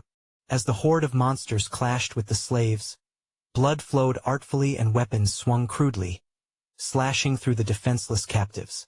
In that fleeting moment before the lines collided, Northern fell to the ground, timing his descent with the swing of one monster's weapon. He managed to fall faster than the weapon could reach him, although his calculation was slightly off, resulting in a shallow wound across his previously unscarred shoulder. Remaining motionless on the ground, Northern endured the weight of stomping monsters and the fallen bodies. He didn't so much as twitch a muscle. Pretending to be dead was the easiest way out of this nightmare. He would lie here for as long as it took, until the war was over and the monsters had retreated. Then he would rise and find a way to escape from this hellish realm. He steeled his mind and braced himself for the rest of the battle, knowing that more bodies would fall on him and many more would trample him. Using the slaves as human shields had been a strategic move. It had given the monsters of the Red Mine the momentum they needed. Having to focus on slaughtering a group of slaves before reaching their enemies had worn down the opposing monsters, even if only slightly. But that slight advantage was more than enough. The war swiftly descended into a gruesome bloodbath, its echoes mingling with the mournful wind of the night. The sounds of merciless slaying were like a melancholic symphony, a haunting melody that resonated through the air, painting the battlefield with a macabre and tragic ambience. The air was thick with the metallic scent of blood, mingling with the acrid stench of monster sweat and fear. The once serene night was shattered by the cacophony of battle, a symphony of clashing weapons, agonized screams, and guttural roars. The darkened sky served as a somber backdrop, its vast expanse marred by swirling clouds of dust and smoke. The moonless sky, furtherly obscured by the haze, miraculously cast an eerie glow that intensified the macabre scene below. Shadows danced and writhed, casting grotesque silhouettes upon the blood-soaked earth. Everywhere one looked, there were scenes of unimaginable carnage. Limbs severed and torsos rent asunder littered the ground, creating a grotesque tapestry of broken bodies. Pools of crimson spread like sinister ink, merging together to form a river of death that snaked its way through the battlefield. The guttural cries of the wounded and dying critters echoed through the night, mixing with the triumphant roars of the monsters of the Red Mine. It was a discordant chorus that seemed to reverberate off the very souls of those unfortunate enough to bear witness to this gruesome spectacle. Overwhelming this spectacle were two vicious entities, towering above the rest with an air of ruthless power. The Night Terror, a hulking figure, possessed both brute strength and surprising agility, making him a formidable force on the battlefield. His opponent was no less fearsome, matching the Night Terror blow for blow with lightning-fast reflexes and fluid movements that hinted at desperation. This opposing general shared similarities with the Night Terror, both being bipedal monsters. However, its vulture-like muzzles, adorned with 3 flaming eyes on each side, and jagged needle-like teeth concealed within its menacing jaws, set it apart. Its snake-like tongue slithered in and out with each breath, adding an eerie touch to its already grotesque appearance. Unlike the Night Terror's dark fur, this monster boasted sleek gray scales that wrapped around its corded muscles like the coils of a titanic python. Its tail, tipped with a sharp metallic end, was imbued with a deadly poison that struck relentlessly but never found its mark against the Night Terror's agile defenses. The Night Terror's mastery of the battlefield was evident in the way he effortlessly navigated the clash between the two generals. His movements were calculated and precise, as if he had choreographed the battle itself, exploiting every opportunity to strike with lethal efficiency. With each swing of his weapon, he displayed a mastery of both strength and finesse, overpowering his opponent with a relentless onslaught. The opposing general, while matching the Night Terror's monstrous attacks with swift reflexes and blinding speed, there was an underlying sense of urgency in its movements. The opposing general spun and moved with a frenzied energy, almost as if driven by a desperate desire to gain the upper hand. Its strikes were executed with a hint of recklessness. It threw itself into the fight with a fervor that bordered on desperation, seeking to exploit any opening that presented itself. The general's movements, while swift and agile, carried an air of unpredictability. It darted and weaved, its attacks becoming a blur of motion, as if hoping to overwhelm the Night Terror with sheer speed and ferocity. Despite the opposing general's skill and tenacity, there was an underlying frustration that manifested in its actions. Its strikes, though swift and powerful, lacked the precision and finesse of the Night Terror's calculated moves. It seemed to be grasping at straws, desperately attempting to find a weakness in the Night Terror's defenses. Each failed attempt only seemed to fuel its desperation further, intensifying its efforts to break through its opponent's formidable guard. Chapter 32. Clash of the Two Generals. With a primal roar, the Night Terror shot forward in a mesmerizing display of calculated grace. He weaved through the onslaught of the opposing general's frenzied strikes, each dodge executed with the precision of a masterful dancer. His muscles rippled beneath his dark fur as he effortlessly evaded, his lithe form a blur of motion. As the opposing general's attacks grew more erratic, its desperation became palpable. It lunged forward, teeth bared and eyes ablaze. But the Night Terror was a maestro of defense, his instincts honed through countless battles. With a fluid motion, it sidestepped the general's reckless assault, leaving it off balance and vulnerable. Seizing the moment, the Night Terror struck with a thunderous force. Its massive club collided with the general's scaly hide, a symphony of bone-crushing impact. The force of the blows reverberated through the air. But the opposing general, driven by an unyielding will, refused to be defeated. It retaliated with a flurry of wild slashes, its movements resembling a frenetic dance. The Night Terror deftly parried and blocked, his thick arms moving with the fluidity of a serpent. Each clash of their monstrous forms sent shockwaves through the battlefield, as if the very earth trembled beneath their might. In an extraordinary display of agility, the Night Terror leaped over the general's sweeping tail, narrowly escaping its venomous strike. He landed with a thunderous thud, his eyes locked onto his opponent. The battlefield seemed to hold its breath as the two adversaries prepared for their next exchange. The Night Terror utilized its superior strength to its advantage. It seized the general's moments of vulnerability, striking with calculated precision. His club became blurs of motion, delivering devastating blows to critical points on the general's scaly body. The impact resonated through the air. The Night Terror's calculated barrage forced the opposing general back, each thunderous blow eliciting cracks along its scaling armor. Dark venom seeped from the fresh wounds, sizzling as they dripped to the war-ravaged earth. Seeing its advantage, the Night Terror pressed the assault. With blurring speed, its club wove mesmerizing patterns through the dust-choked air, seeking out vulnerabilities to smash through the general's weakening defenses. The opponents danced their lethal waltz across the battlefield's rough terrain, cratered and treacherous. As its strength rapidly faded, the desperate general changed tactics. If it could not outfight, it would outwit. Feigning a faltering step, it left an enticing gap for the Night Terror's attack. Sensing blood, the Night Terror committed to a mighty swing, as the general nimbly sidestepped, allowing the club's momentum to send its wielder lurching past. Before the Night Terror could recover, the general wheeled and slashed the sharp end of its tail across the domineering creature's undefended flank. The Night Terror bellowed in surprise and rage as the vicious spike impaled its dark fur and tore free in gory tracks. It staggered from the underhanded assault, but maintained its footing. Endless and merciless battles in the glory of the Kingdom of Red Mines had honed its fortitude as well as deadliness.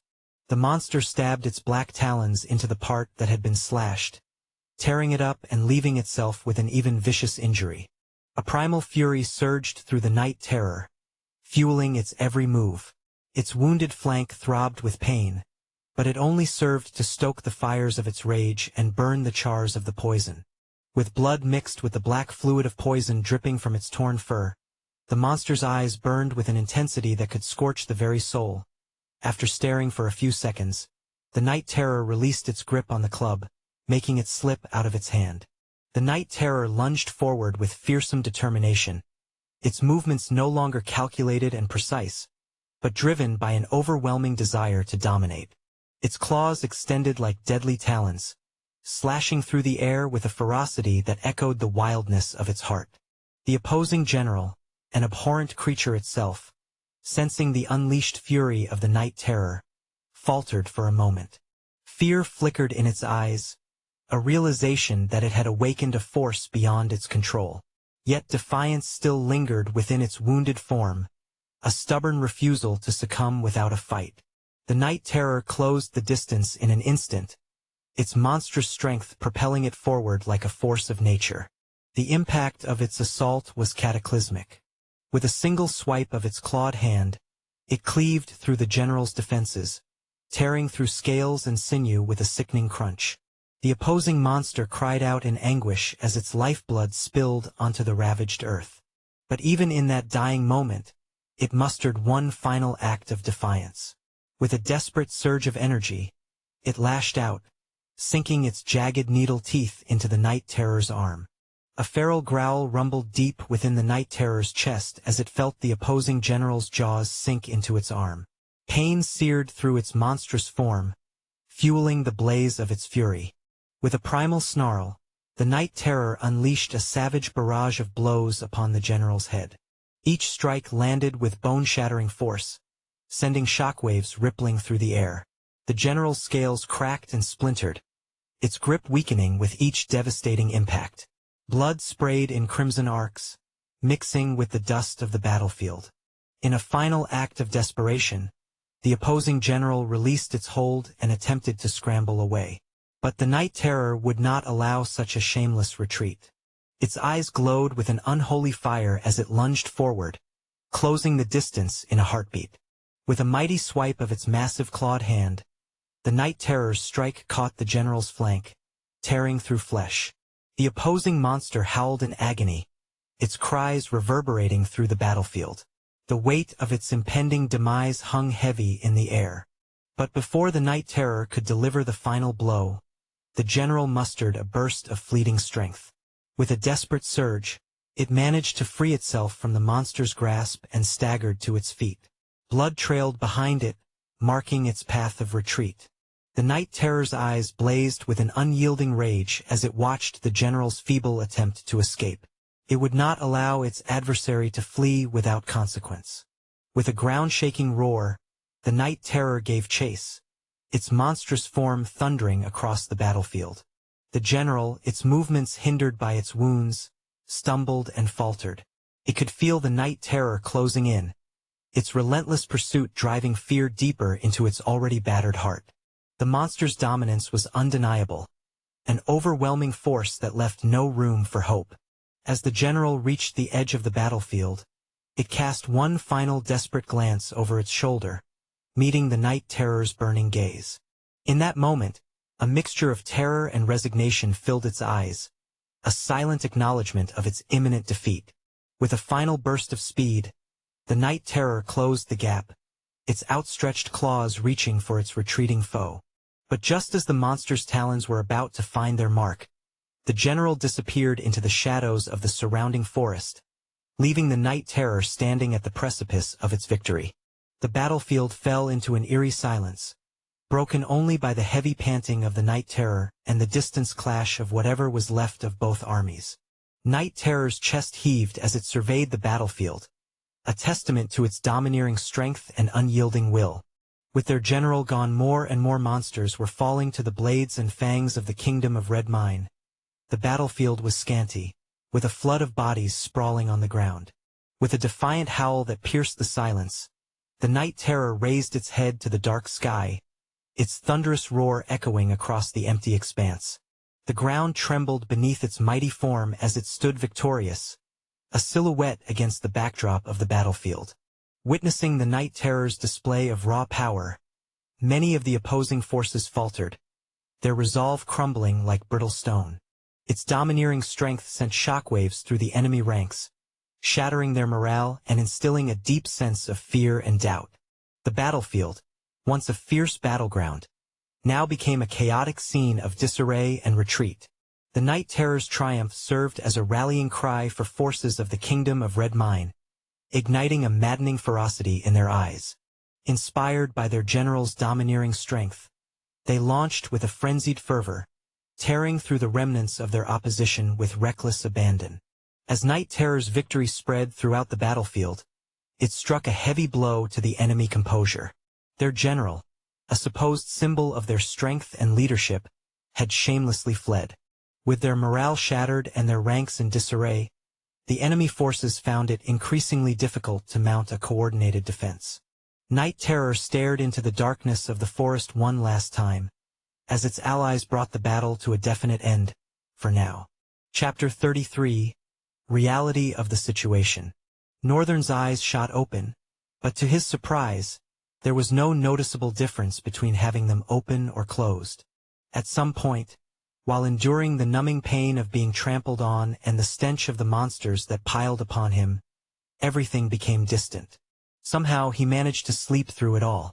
Now awake and reflecting on the situation, he wondered, how could anyone sleep in such a dire situation?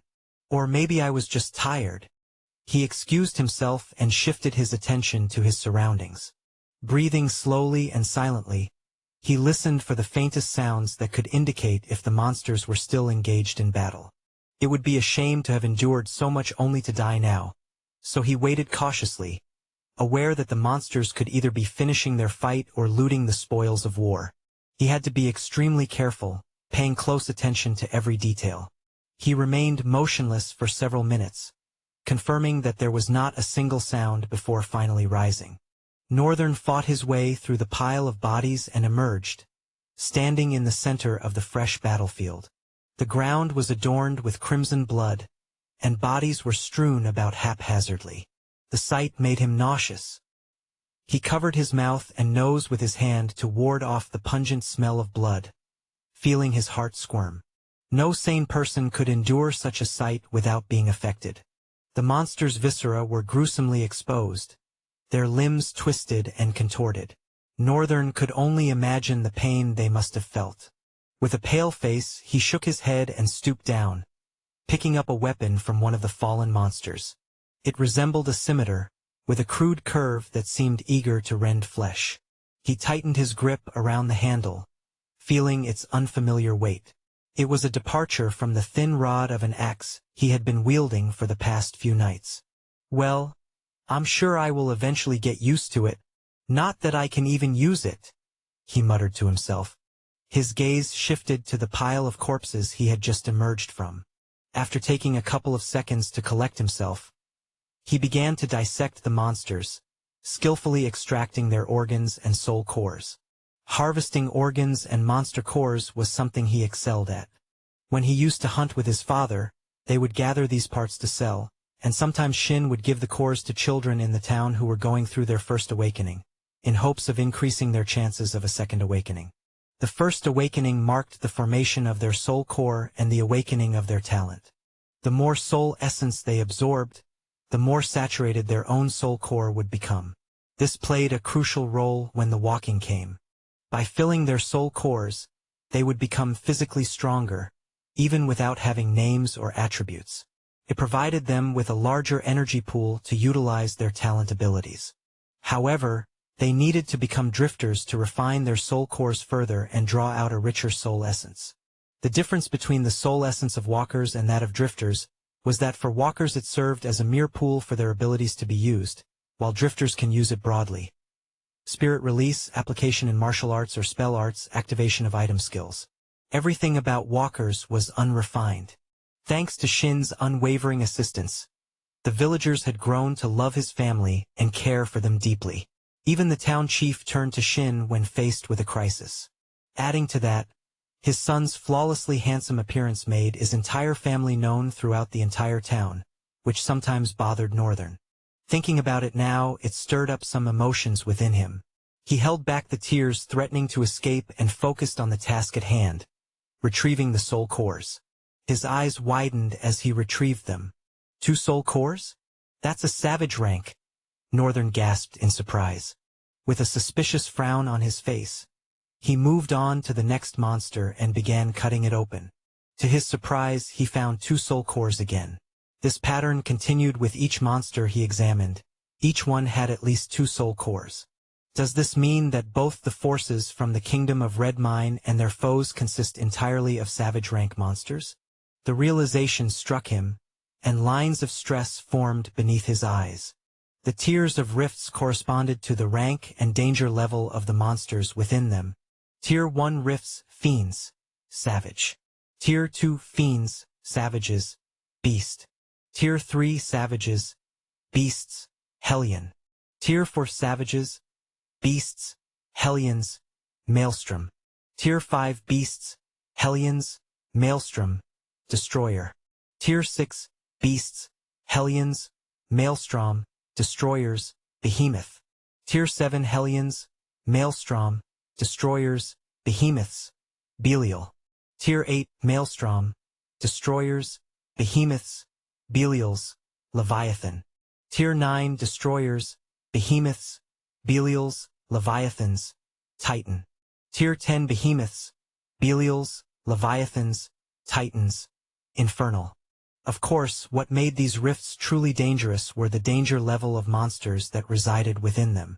While it was impossible for monsters to change their rank, Even through consuming cores of their kind, stronger or weaker, the best outcome was for them to reach the peak potential of their respective ranks.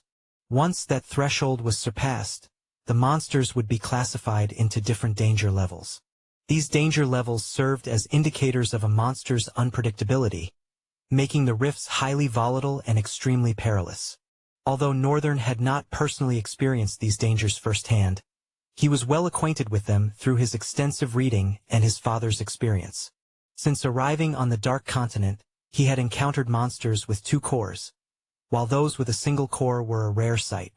When he contemplated the strength of these monsters in comparison to the Night Terror, the creature that triggered the start of his hell, he couldn't help but imagine the Night Terror's ability to decapitate them effortlessly in a single swing.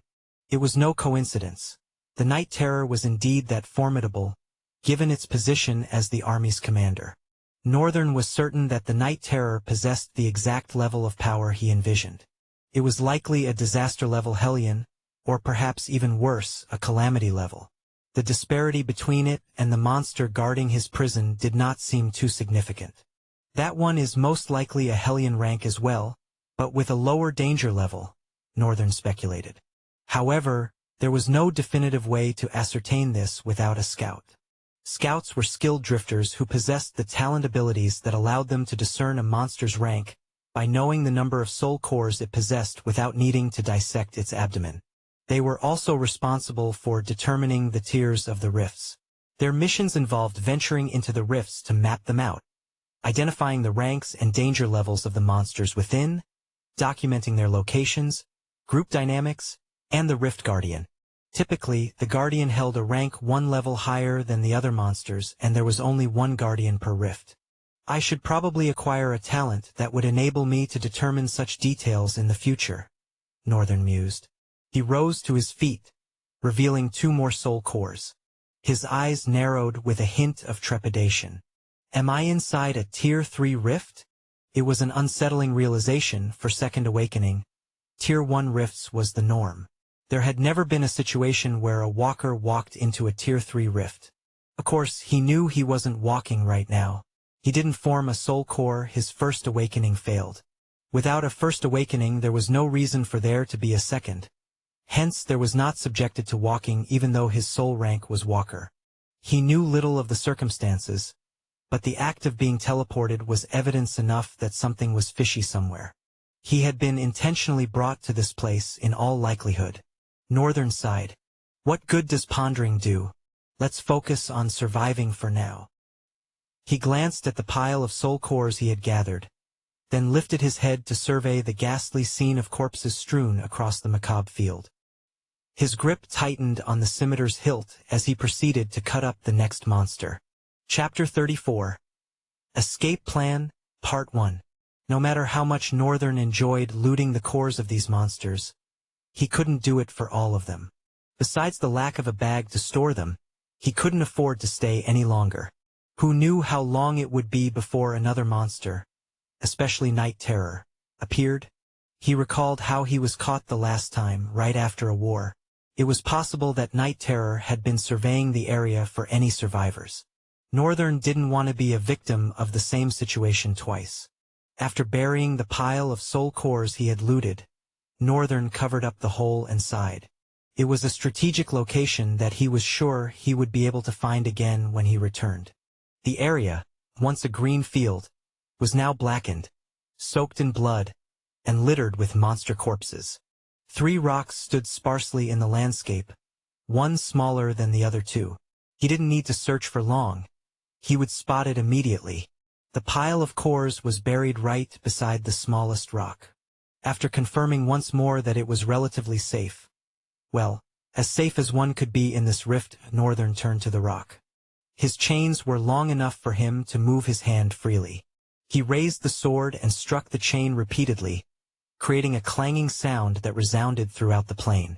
It suddenly dawned on him that the noise could potentially attract attention. Walking while chained was far from ideal, but he had no choice. He had to run as far as he could within the limited time he had. Northern sprinted across the ground of corpses until he reached a dark forest. He paused for a moment, observing the forest warily. In this rift, Nothing looked auspicious. He exhaled and continued, this time walking slowly while cautiously scanning his surroundings. After some time of careful progress, everything seemed calm. Northern felt his shoulders relax as he took the next steps with a smile on his lips. The past few days have been hellish, but for once in my entire life since arriving here, I feel at ease. However, in the next second, as Northern's gaze fell to the ground, his face froze and tensed. "Crap!" he whispered, realizing he had failed to notice the trails of black blood until now. Northern frowned deeply, unsure of what would happen next. Fear tightened its grip on his chest, squeezing his heart mercilessly. But he knew he had to keep moving forward. Even though his heart pounded with trepidation, he had to press on. If he turned back to find another route, he risked being discovered and taken as a slave, either by Night Terror or the enemy. One thing he didn't know was whose blood it was. Could be Night Terror's. Northern sneered at the thought. I doubt anything is capable of cutting that abomination. There were many possible answers to whose blood it could be. It might belong to an ordinary monster that had managed to escape. There was no way to know for sure. Running away wasn't the right call at the moment. Northern reassured himself and continued walking, keeping an eye out for the monster's blood. He walked a few meters without encountering any abominations. The forest was dark and shadowy, and at times, it seemed like the shadows lurking beneath and between the trees were alive, watching him cautiously. He glanced backward several times, feeling something slither away with incredible speed. Finally, his attention was diverted elsewhere. As he walked forward and turned slowly around a corner, a munching sound reached his ears, alerting all his senses. Northern immediately retreated to the back of a tree and tried to observe from that point. He moved his head slowly to catch a glimpse of what lay ahead. He saw a crude creature with bipedal legs and 6 vicious pairs of eyes, needle-like teeth tearing off a chunk of black flesh from a shadowy creature. The monster's body was smeared with black blood, and it had open wounds in several areas. Its ear twitched, causing it to turn its head slightly. At that moment, Northern quickly averted his gaze but couldn't stop himself from panting heavily. He recognized the monster. It was the enemy's general that had emerged before. Had Night Terror dealt with it in the same brutal manner? Northern couldn't decide whether to feel happy or scared, but a faint spark of satisfaction flickered across his face for being right about Night Terror. The forest whispered with a low rustling, catching Northern's attention. Something's approaching, he realized, his senses sharpening as adrenaline surged through him. Fearing the imminent threat of discovery, Northern opted for preemptive action. From the depths of a nearby tree trunk, his clone burst forth, a silent sentinel ready for battle. The approaching monster reacted with a snarl, its aggression palpable as it lunged forward with ferocious intent. With commendable agility, the clone lowered itself, a crude blade slicing through the air to graze the abomination's leg. The wound, though shallow, elicited a roar of pain as the monster recoiled, its focus momentarily diverted. Locked in a tense standoff, Northern and the monster exchanged glares brimming with hostility. Seizing the opportunity created by the distraction, Northern swiftly maneuvered behind the creature, his sword poised for a decisive strike. The blade arced through the air, aimed for the vulnerable spot at the back of the monster's neck. But before it could find its mark, the creature's reflexes kicked in with startling agility, evading the lethal blow in a fluid motion that belied its massive form. Surprised by the monster's unexpected maneuver, Northern's eyes widened in realization of its formidable capabilities. Wheeling around to face him, the monster unleashed a guttural roar, baring rows of razor-sharp teeth as it prepared to attack once more. With lightning speed, it launched itself forward, claws extended in a deadly onslaught. Northern dodged to the side, narrowly avoiding the savage assault. In a swift counterattack, he unleashed a flurry of sword strikes, targeting the creature's vulnerable limbs and torso. Yet, despite its wounds, the monster proved to be a formidable adversary, its movements deft and unpredictable as it deflected and evaded Northern's blows with uncanny skill. As the battle raged on, Northern's mind raced, searching for a strategy to overcome the relentless onslaught. He knew brute force alone wouldn't suffice against such a formidable opponent. Moreover, the chains encumbering his movements posed a significant obstacle, a vulnerability that would have been exploited by a human opponent. Desperation mingled with determination as Northern sought a way to turn the tide in his favor. Chapter 35. Escape Plan, Part 2. As he flew back from a powerful clash with the monster, Northern crashed into a nearby tree and slumped to the ground. Slowly, he got up to uphold the sight of the towering abomination. A wave of doubt came crashing over Northern. Was he truly prepared to face a creature of such immense power? As he squared off against the monstrous foe, Northern's lack of combat experience weighed heavily on his mind. The only solace he found was in the muscle memory of countless sword drills ingrained in him since childhood. His swordplay was rudimentary at best, lacking the finesse and deadly techniques needed to face a foe of this magnitude. His combat prowess was nothing remarkable, a fact he knew all too well. Any other student at the academy could have matched his skill with ease. Yet, amidst his shortcomings, Northern possessed a keen intellect that set him apart from his peers. Northern's sharp wit and keen observation skills were his greatest assets, allowing him to assess his own abilities and seek out opportunities for growth. His father's unwavering faith in him stemmed from his understanding of Northern's astute nature and relentless determination to excel, even with limited training. But his father's confidence in him had never been tested against the likes of a Hellion rank monster.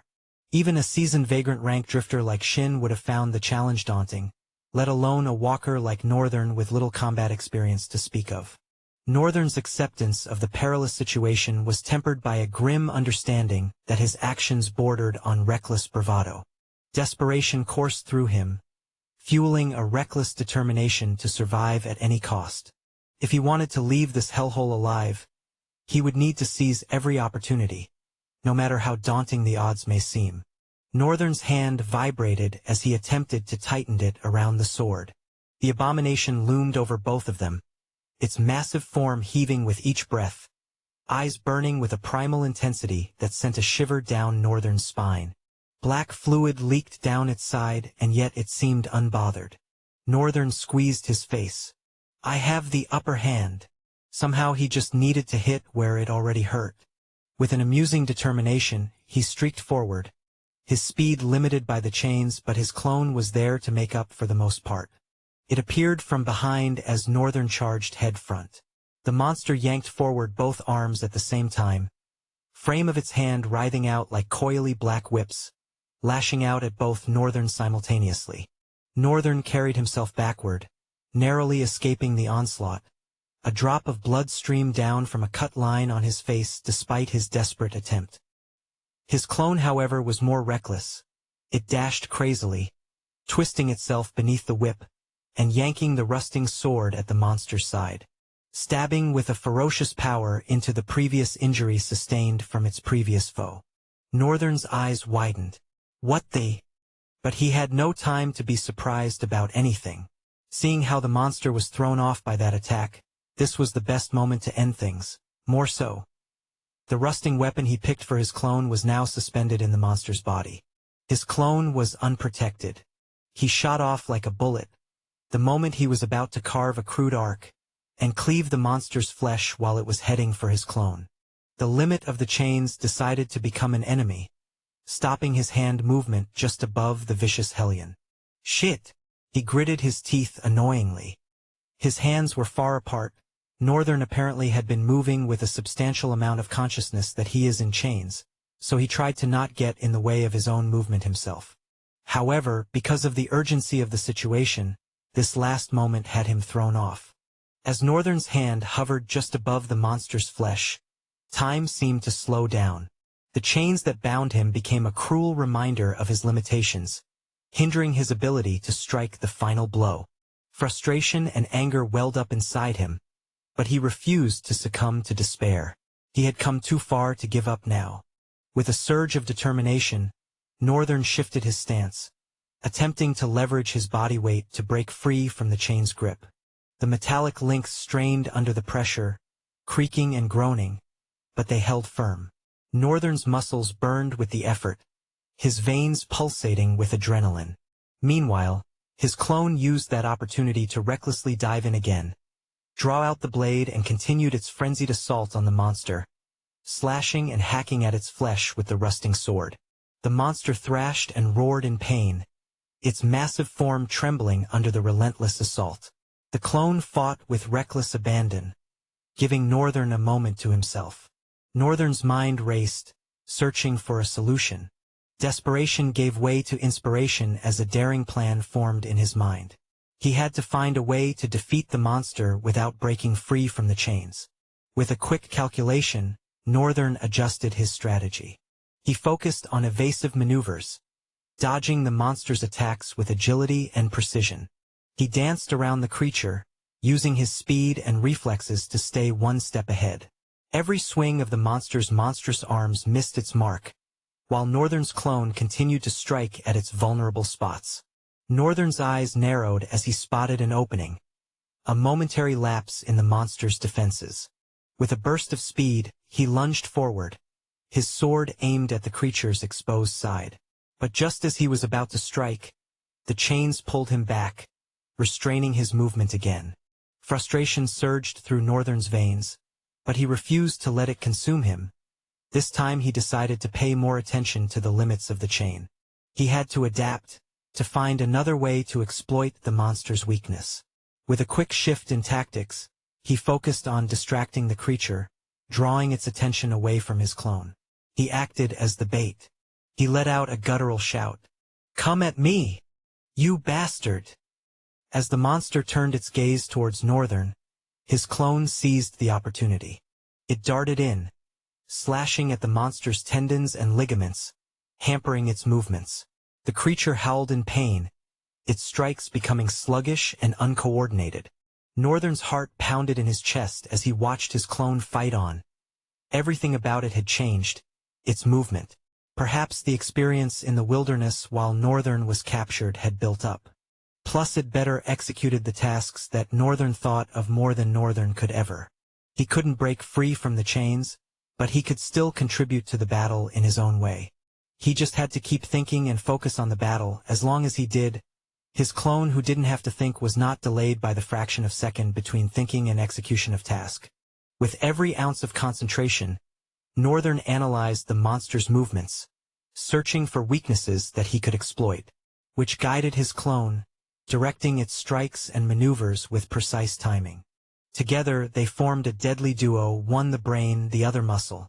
The battle raged on, the clash of steel and roars of pain echoing through the air. The monster fought back with a ferocity that matched its size. But the clone refused to back down. Besides, Northern was there to fill in for holes. Suddenly, Northern's clone launched a desperate attack.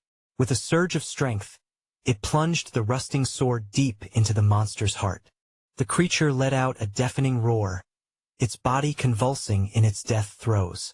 But even in its dying moments it managed to strike a blow. A massive arm swung towards the clone, its impact shattering the fragile form. The clone dissipated into nothingness with that effort. Immediately that happened, Northern felt a completion. It was more. The muscle memory from the clone's abrupt movement. He could feel it being seared into his own. His muscles felt sore, just like it would have if he was the one making those wild movements. With his clone gone, Northern stood alone, still bound by the chains as two different voices entered his ear, one after the other. "You have killed a disaster Hellion monster Phrygian walker. You have received an item. Item will be ingrained in your soul. You have slain a hazard Hellion Phrygian walker. You have gained +4 talent fragments." Tears welled up in Northern's eyes as he rose to his feet, his body battered and bruised. They were tears of happiness. So much happiness spinned and spur-led inside of him. He didn't actually think he was going to make it, but he did. He defeated a Hellion rank monster. Even if it was wounded, it was a lot of achievement. He was a walker with limited combat experience, trapped by chains. And somehow, he had managed to kill a Hellion rank monster. Not even before this feat had been recorded. No one would expect that a walker would have the guts to kill a Hellion rank. It was unbelievable. Northern exhaustively panted as he tried to rest from the soreness of his muscles. Since the clone had returned to him, he had to shoulder both its gains and its losses. He finally steadied his breath and gripped tighter the sword in his hands, ready to continue his journey. However, as he turned, an incarnate of darkness was standing a stone throw away from him, for red eyes glowing with a vicious, flesh-cutting bloodlust. Chapter 36. Something is about to change. Northern's expression crumpled as it was immediately overwhelmed by dread. Fear crawled across his skins with cold tips. His body shook uncontrollably. What? Thinking straight at this moment was impossible. His nemesis was here again. Why? Why now? Why again? Just when he thought he had finally grasped victory by its helm and was going to lead his way out of this hellish realm. Came again. What in the world is this nonsense? Who wanted him dead so badly that would go to any extent to see their dreams come to fruition? Was it the gods? Was it Ruffsburg? Damn it, who should he haunt after he dies? Ha! At once Northern's face became grim, void of any fears or emotion for a second. You just thought about death, didn't you? He internally said to himself. He tilted his head with a dangerous glimmer in his blue eyes. Don't do that. We are not going to die here. We are survivalist. Thud. A heavy pressure, almost palpable, crumbled on Northern's vicinity, making the shadows surrounding the lower level of trees shrink back as fast as they could. The night terror took a pause, its tetrad eyes narrowing at once. Northern, like a living dead, bent over to pick the decrepit scimitar and aimed it forward, lackadaisical to the chains bounding his hands and legs. I don't care. I'm just going to burst through you whatever way. His eyes were fueled with a maddening rage and determination that made his expression starkly dark, like a seed of absolute darkness that would stop at nothing to exert its vengeance upon its foes. The terror was about to take another step but immediately jumped back 2 steps away from Northern. For a moment, a walker who had only succeeded in killing a Hellion rank monster thanks to his clone, achieved something that only masters should be able to. The terror's expression became furious, snarling with a primal instinct to kill whatever posed an unreasonable amount of threat to it. It didn't even look this serious while facing the Phrygian walker. However, that was all there was to it. It was just that one moment. Before Northern's eyes could pick anything, the terror lunged forward with a blinding speed. Its clawed hand grasped the survivalist face and slammed it to the ground before he could react. Fast! That was the only thing Northern's mind could do a fraction of a second before the hand touched his face and sent a slight crack through the ground.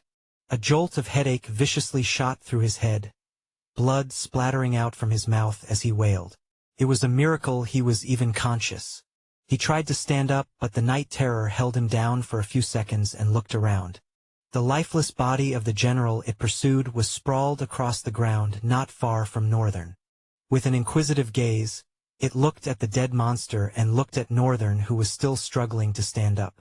The monster tilted its head in conundrum. It lingered a few seconds before releasing its hand from Northern's head.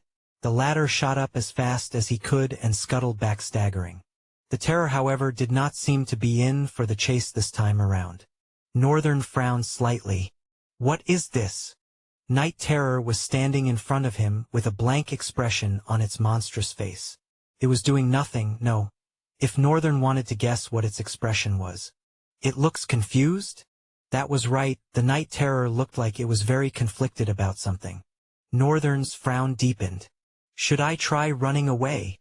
He lingered for a few seconds, observing the unresponsive monster.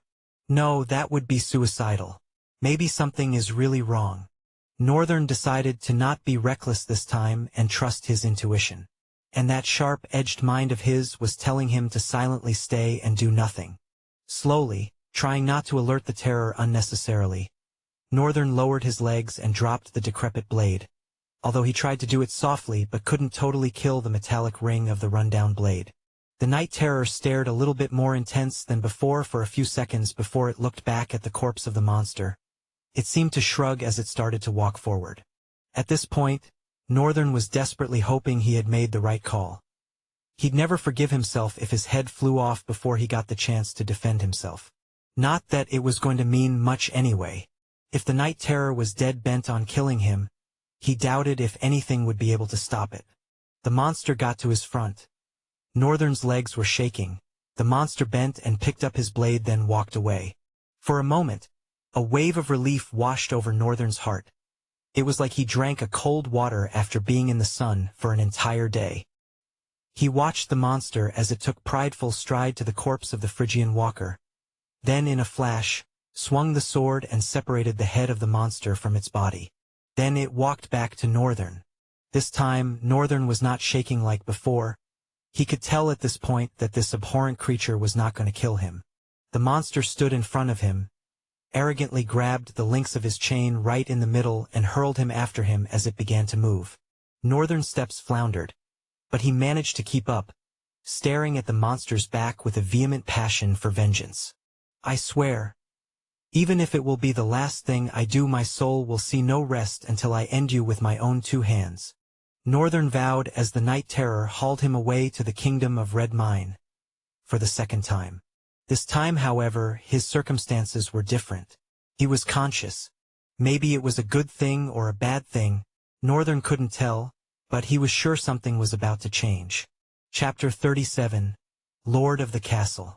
Perhaps because he could see it from afar, before when they were led to the battlefield, he couldn't get a good glimpse of the kingdom of Red Mine because it sprawled right behind him.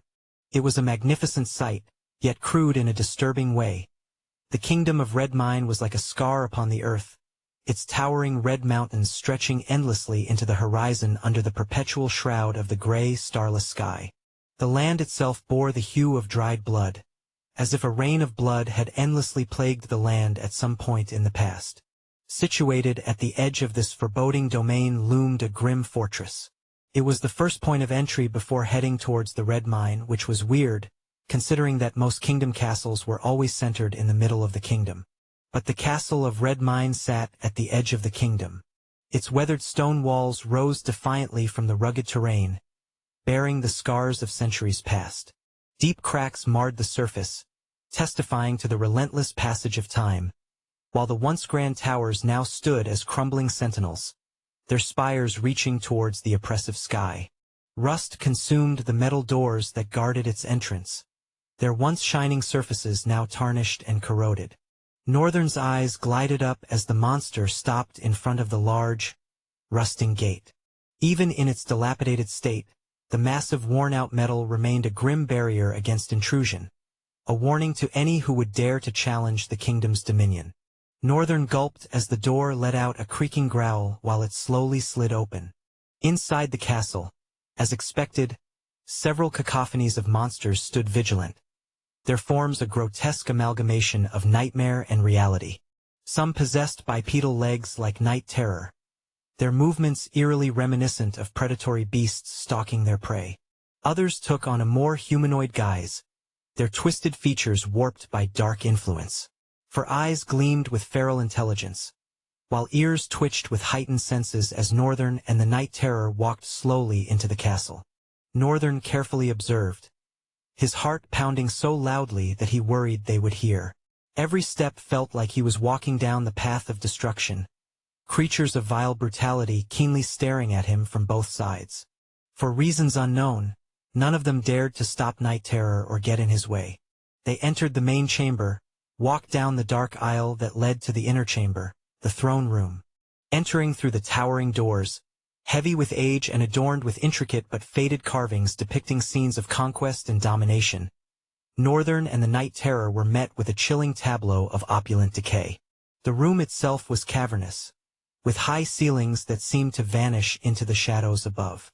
Tattered banners hung limply from the rafters, their once proud symbols now faded and frayed with time. The walls were lined with cracked tapestries, their vibrant colors muted by years of neglect, depicting scenes of battle and conquest that now seemed like distant memories.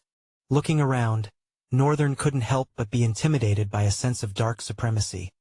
But that was nothing compared to the way his heart seemed to seize the moment he turned his head to the shadows that shrouded the distant end of the room. Something was there, but he could not see it. Suddenly, the prideful, powerful, and dangerous monster that Northern had thought reigned supreme over the kingdom of Red Mines slammed both knees to the ground and bowed, completely facing the end of the room. A powerful pressure fell over him, intangibly shrouding him like an impregnable dark veil. At the far end of the room, atop a dais of crumbling stone, sat the throne of Red Mine, carved from dark, ancient wood and adorned with twisted symbols of power. The throne loomed like a sinister specter against the backdrop of the chamber. Behind it, a tattered banner hung, bearing the sigil of the kingdom, a blood-red emblem that seemed to pulse with malevolent energy. Seated upon the throne was the ruler of Red Mine, a figure cloaked in shadow and draped in tattered robes of darkest black. Its features were obscured by the darkness, leaving only the malevolent red gleam of its eyes that seemed to burn with an otherworldly light. Immediately, Northern tried to meet its gaze, but he cowered back, shrinking with chills as he felt the weight of those eyes upon him. A silent judgment that left him trembling in fear. The Night Terror stood up and walked closer to the throne, stopping in front of the crumbled stairs. It flung the head of the Phrygian walker and pointed back to the human bowing at the center of the room. Northern tried to steal a glance to understand what was happening, but his fear was too magnanimous to give leeway. He silently stayed, head bowed, kissing the ground and trying not to sniff at the pungent scent, like the tang of iron mingled with the musty aroma of ancient stone, underlined by a faint earthy smell. A couple of minutes later, the Night Terror reached in front of the human. With those vicious talons, it lifted Northern up by his hair, surprisingly gently. Northern stood up, and the terrific monster took several steps back and lowered its head respectfully. At first, Northern thought the Night Terror was bowing to him. He was quickly consumed by so much disgust that he wanted to puke, but he didn't get to conceive any thoughts before his notion was corrected. The encroaching darkness at the end of the room slowly seemed to draw nearer, pulling with it an immense cloud of horror that crept on the floor eerily. Northern gulped and was about to take a step back but was frozen in place. He quickly lowered his head before the being, fear cutting across his heart like a blade sharpened over 100 years. Still in front of him, Northern couldn't get a full grasp of what this creature was. It's powerful, very powerful. Drops of sweat formed over his lowered face. He really tried to figure it out what this abomination that was standing in front of him was, but his neck was stiff, he couldn't raise his head. Everything was just so heavy on him. Then the creature stretched forth something to him. For the first time, Northern felt slight ease as he moved his head, although it was not enough to look up into the eyes of the creature. However, he could clearly see the blade that was being pointed at him. It was a long sword. Its blade was pitch black, looking like it had been smelted from an onyx stone, but upon a deeper look at it, Northern could see red lines running across the black steel like veins. He didn't need to think too far. An idea of the origin of those lines occurred to him immediately he saw them. The red crystal. It was possible that the sword was forged using the red crystal as a raw ingredient. Those were the notable things about the sword. Others were quite mundane. Its pommel was not too long, and the crossguard was just a slight arc upward. Then slight carvings were engraved on both the pommel and hilt. It was a long steel blade that looked very amazing. And yet this creature was offering it to him? Why?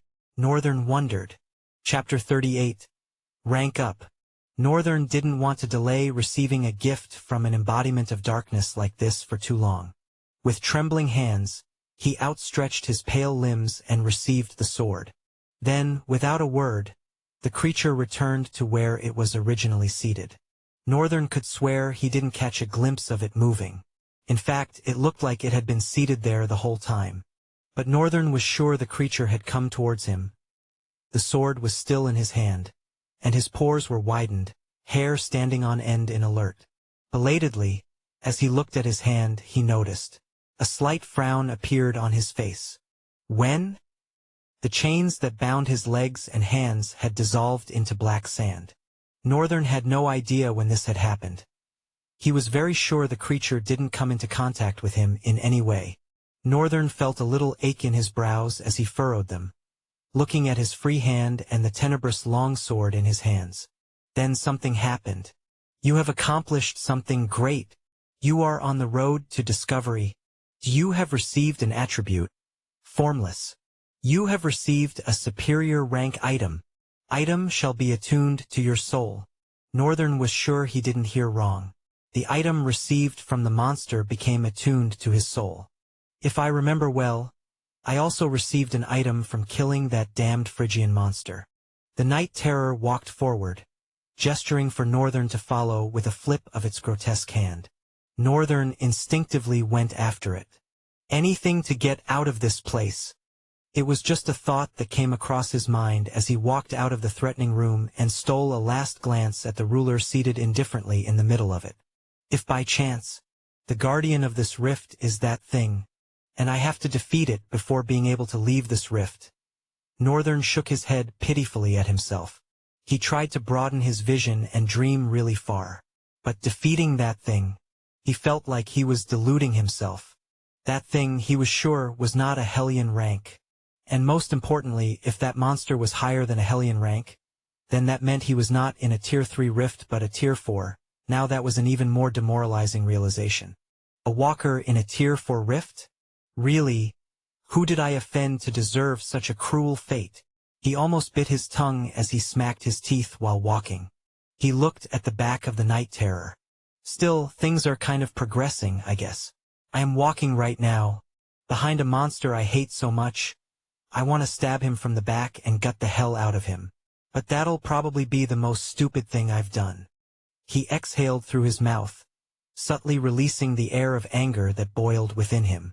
I can't be that stupid. I'm a survivalist. I need to think the way a survivalist would. First was understanding. Obviously, there was a reason why he was brought back to this place unharmed by none other than the Night Terror itself. They were monsters and he couldn't understand them, but he could read their actions and give slight meaning to things. His guess was that Night Terror here had seen him kill the Phrygian walker, which was the general of their foe.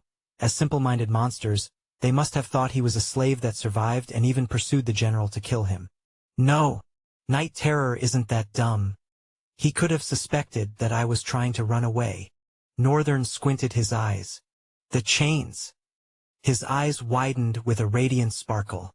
It was all luck, no doubt about it. It's very possible that Night Terror didn't suspect him of trying to escape because of the chains. And he had even killed the enemy's general. Even if a human kingdom was at play here, that was enough for Northern to become a free man. But Northern doubted if there was ever such a thing in this place. The likely explanation was that he had risen in rank. He lowered his eyes at the tenebrous blade. This was proof that he was personally favored by the lord of the castle. Even Night Terror seemed to be glancing back with a slight show of envy on its hideous face. Ah damn, I feel so stressed right now. Finally, they reached a wooden door. Creaking it open, both of them walked down the stairs. A dark alley of rooms sprawled out before Northern's face, carrying a pungent, swampy smell that made him pinch his nose. The Night Terror continued forward indifferently and stopped in front of a room, pointing to it and looking at Northern with 4 malicious glares, no matter how casual it tried to appear. Northern nodded, opened the door, and hesitantly entered. The Night Terror stayed there until he had fully entered his chamber before walking away. Northern looked around. He didn't know whether to call this a rank up or rank down. At last, he wasn't being guarded by anyone and had a room to himself. Even though darkness made up most of its parts, there were no windows and ventilation. It was underground and everywhere felt hot. Northern could make out a small mattress against the wall by carefully tracing his way through the darkness. There was a small table and something on the table. For now, Northern didn't know what it was, but it was shaped like a small wooden bowl. He sat on the mattress and crossed his legs, closing his eyes for a few minutes. The grumbling of his stomach made him open his eyes. He placed his hand on the hungry stomach. Come to think of it, I don't think I've eaten in a very long time. It wasn't like food was going to come by wishing for it. Since his standard of living had changed, he was sure feeding in this place would be better. Hence, he was just going to focus on the things he could do for now. A smile carved out of his statuesque face. Now, Let me see the item I received. Chapter 39, Rise of the Puissant Sentinel. Profile. Name, Northern Longguard. True name. Not yet received. Attributes. Formless. Soul rank. Walker. Talent fragments. 666/1000. Owned talents. 1-to-1. Owned items. Mortal Blade. Eternal Twilight. There they are. A new tab appeared in front of Northern's eyes, and he inquisitively inspected his new set of items. Name. Mortal Blade. Type weapon. Rank. Superior. Order. 2. Description. Blinded by his greed for supreme power, the insane monarch laid waste to his entire kingdom, making of it nothing but an ocean of blood. Weapon abilities. Blood Reaver. Last Blood. Blood Reaver.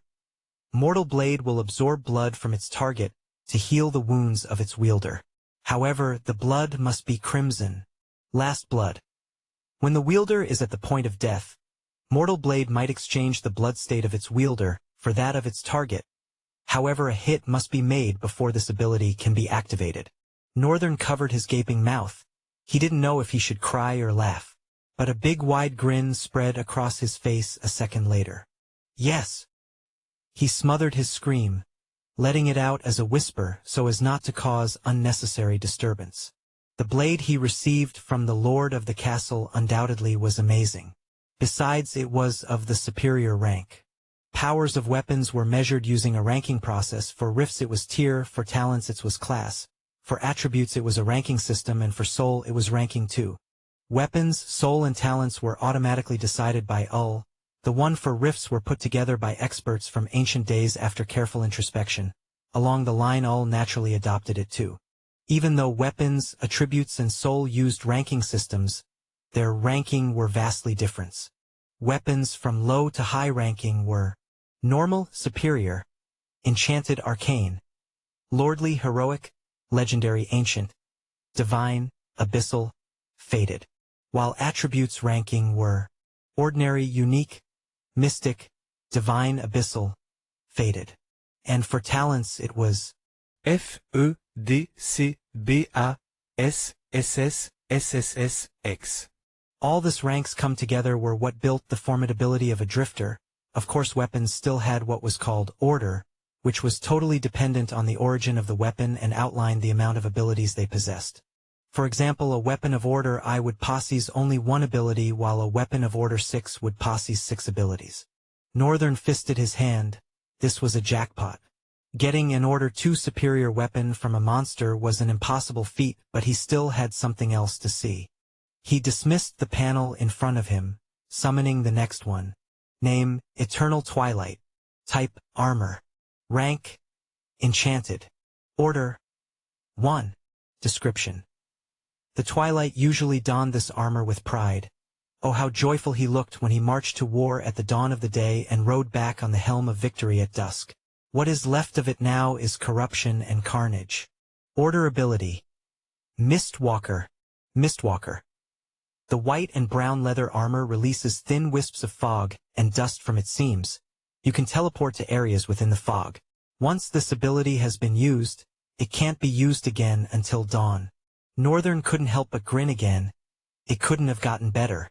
Gaining an enchanted weapon was unbelievable, but then it was an Hellion rank monster that he miraculously managed to defeat.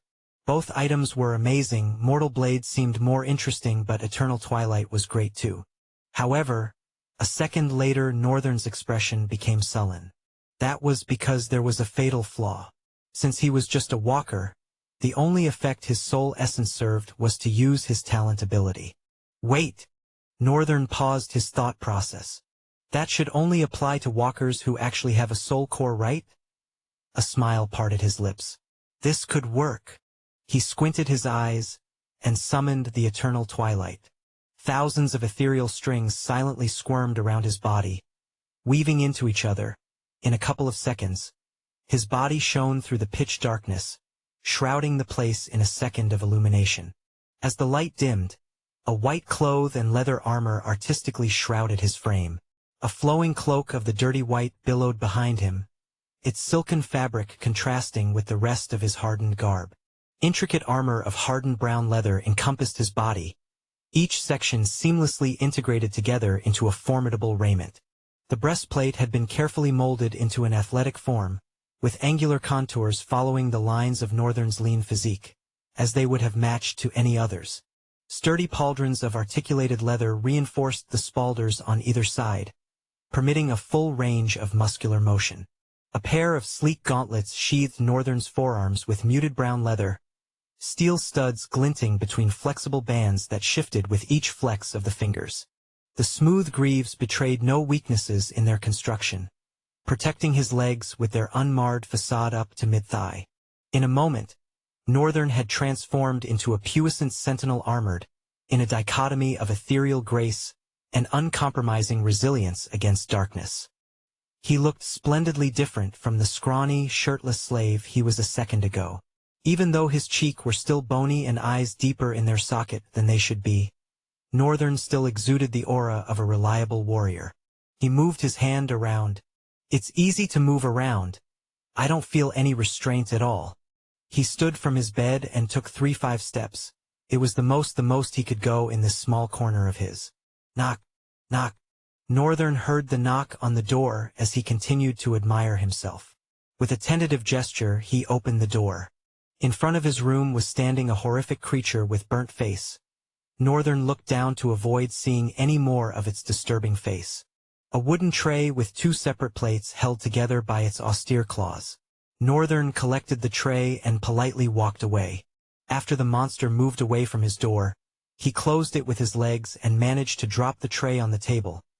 But the bowl that was there before was shifted and fell on the ground, disturbing the serene darkness with a loud clatter. Northern picked it up and brought it closer. This close was enough for him to make out what it was. A lamp. If it was a lamp, then that meant there was a way to light it. Northern knocked his door and opened it a second later. As expected, a random monster that was guarding the entrance of the hallway was already making its way down to him indifferently. Northern stretched the wooden bowl lamp to it. The monster walked away after receiving the lamp and came back a second later with a blue flame dancing on the edge of the lamp. Smiling heartily, Northern collected the lamp and placed it at the center of the room. He was able to see a bit clearly now that there was light. The room was a small compartment with just his bed and a small table. He opened the lid of the plates that sat on the table. The aroma that rolled into his nose was neither pleasant nor was it unpleasant. Besides, the food looked edible. It was a brown watery, perhaps soup-soon leaf and meat in it. The next plate contained a clear, transparent liquid. Water! Northern's eyes lit up. Have I even tasted water since coming to this rift? Northern gulped half of the liquid before turning to the food. He gulped and stared with lines of hesitations drawn on his face. After lingering for a couple of seconds more, he took the bowl and drank the liquid. As compared to what he feared, it was actually tasty, spicy, but great compared to the disgust he had been feeding on before. Not to say the meat was well cooked and very succulent. Just as Northern was done eating, a knock sounded on his door. Looking up inquisitively, Northern went to fetch the door. As he saw who stood before him, his face became stern. Chapter 40. War General Northern. Northern stood before his grotesque angel of death. The monster, as usual, maintained a feral indifference.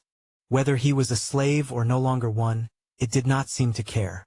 Even the night terror, in fact, Northern couldn't tell if the monster remembered knocking him out and kidnapping him. But he suspected it did.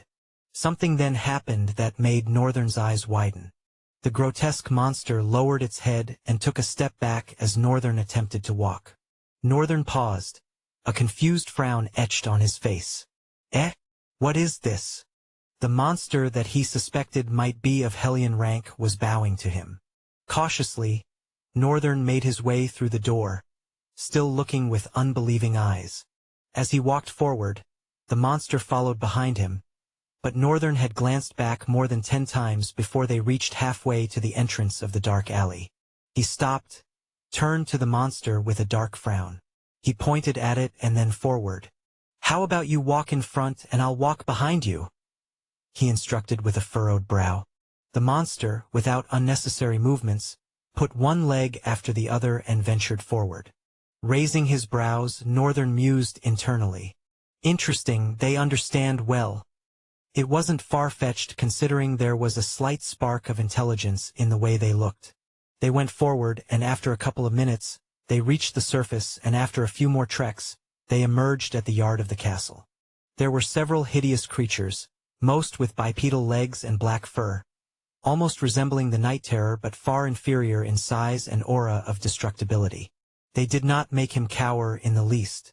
They were all sparsely gathered in the open sandy area, with a slightly elevated platform standing in the middle. As they reached, his angel of death bowed again and stopped walking. Noticing his arrival, the other monsters, a little over 100 of them, turned and bowed their heads in the same manner, parting to carve out a path to the platform for the human standing before them. Northern, appalled, did not know what to make of this situation. I figured since the lord of the castle gave me a sword, I would be some sort of warrior. But are they straight up making me a general? Northern stood for a couple of seconds, stunned by surprise. After recollecting himself, he cautiously walked to the podium and climbed. Immediately he did, all the monsters below him went on their knees. The atmosphere became tense, as if they were waiting for something. Northern was not sure how to communicate with monsters, so he raised his sword in the air and let out a wild, feral cry, the best his hoarse voice could muster. Surprisingly, the horde of monsters returned his yell with an even wilder outburst, their cries shooting high into the sky, threatening to split it apart. Northern felt his heart tremble, a faint smile making its way to his face. He didn't know if it was a rush of excitement or a momentary fear from how heavy and thunderous their shout was. But either way, it seemed his attempt had miraculously worked. The monsters glared at him with their primal eyes gleaming with a terrifying amount of hope. It wasn't a spark, it was a tremendous flame of trust placed in the one that stood before them. That was what their eyes reflected.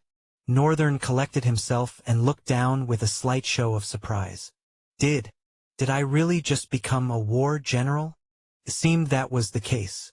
He had gone ahead and become a war general to a bunch of monsters. The corner of his lips curled awkwardly. Damn, I don't know whether to be excited or to be scared, he muttered to himself. He slowly climbed down the platform, and when he walked out of his horde of monsters, the night terror was already waiting for him. The monster gave him a long glance before stretching something toward him. Northern's face crumpled into a scowl. This bastard. He remembers after all. In that split second of scowling at the night terror, Northern was not sure, or was he? He could have seen the monster smirk, or he could have been imagining it.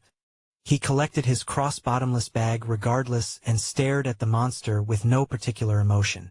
But the night terror was still standing in front of him with a deadpan expression. Northern returned the stare for a couple more seconds, but it soon grew awkward. He was about to leave when another monster came into the yard with a clinking chain, at the lower end of which a white-furred, purple-growled pup vexatiously. But the monster holding the chain did not seem to care, as if the fangled critter was merely threatening to bite. Northern's eyes became round. Mr. Fluffy.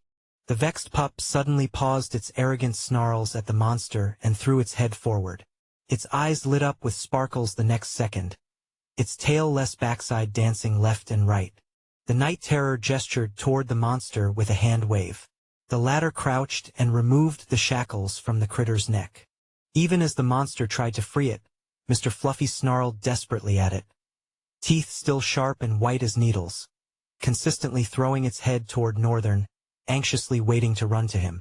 As the chains fell, it sprawled into motion, falling and rising from its short legs as it reached Northern, circling him and kissing his boots. Northern chuckled lightly as he watched the little mutt. Would you look at this guy? I doubt we even knew each other for an hour and he's already fond of me. He raised his head back at the night terror, who was now walking away from the yard, stopped and turned, then gave Northern an intense gaze that chilled his blood. Just as the night terror was about to step into the entrance, a deafening horn resounded through the sky of the castle. Northern's face was contorted by strong horror. I recognized that sound. Only now it sounded closer than before. When it had sounded last time, the prison mine had opened, and they were taken to the battlefield to die as meat shields. For one, Northern was not a slave again, so he wouldn't die as a meat shield. However, he was now in an even direr situation than the last. He is a general. There's no mistaking it, that horn was a call to war. Northern was sure about that part. However, if it really is what he suspected it to be, that means he'd be marching to war very soon. Northern looked at the night terror, who gave him a sidelong glance before walking into the darkness of the chamber beyond. Crap, crap, crap, that bastard looks like he's enjoying something. Crap once again. If you want access to fast updates or the full novel in high-quality audio, contact me now and buy. I offer over 300 complete audiobooks from Pocket FM, Webnovel, Audible, and more. No locked episodes, no subscriptions, just one-time payment via PayPal or Ko-fi. Message me directly on Telegram or WhatsApp, or check out the full list of available novels on Discord. Start listening to your next favorite audiobook today.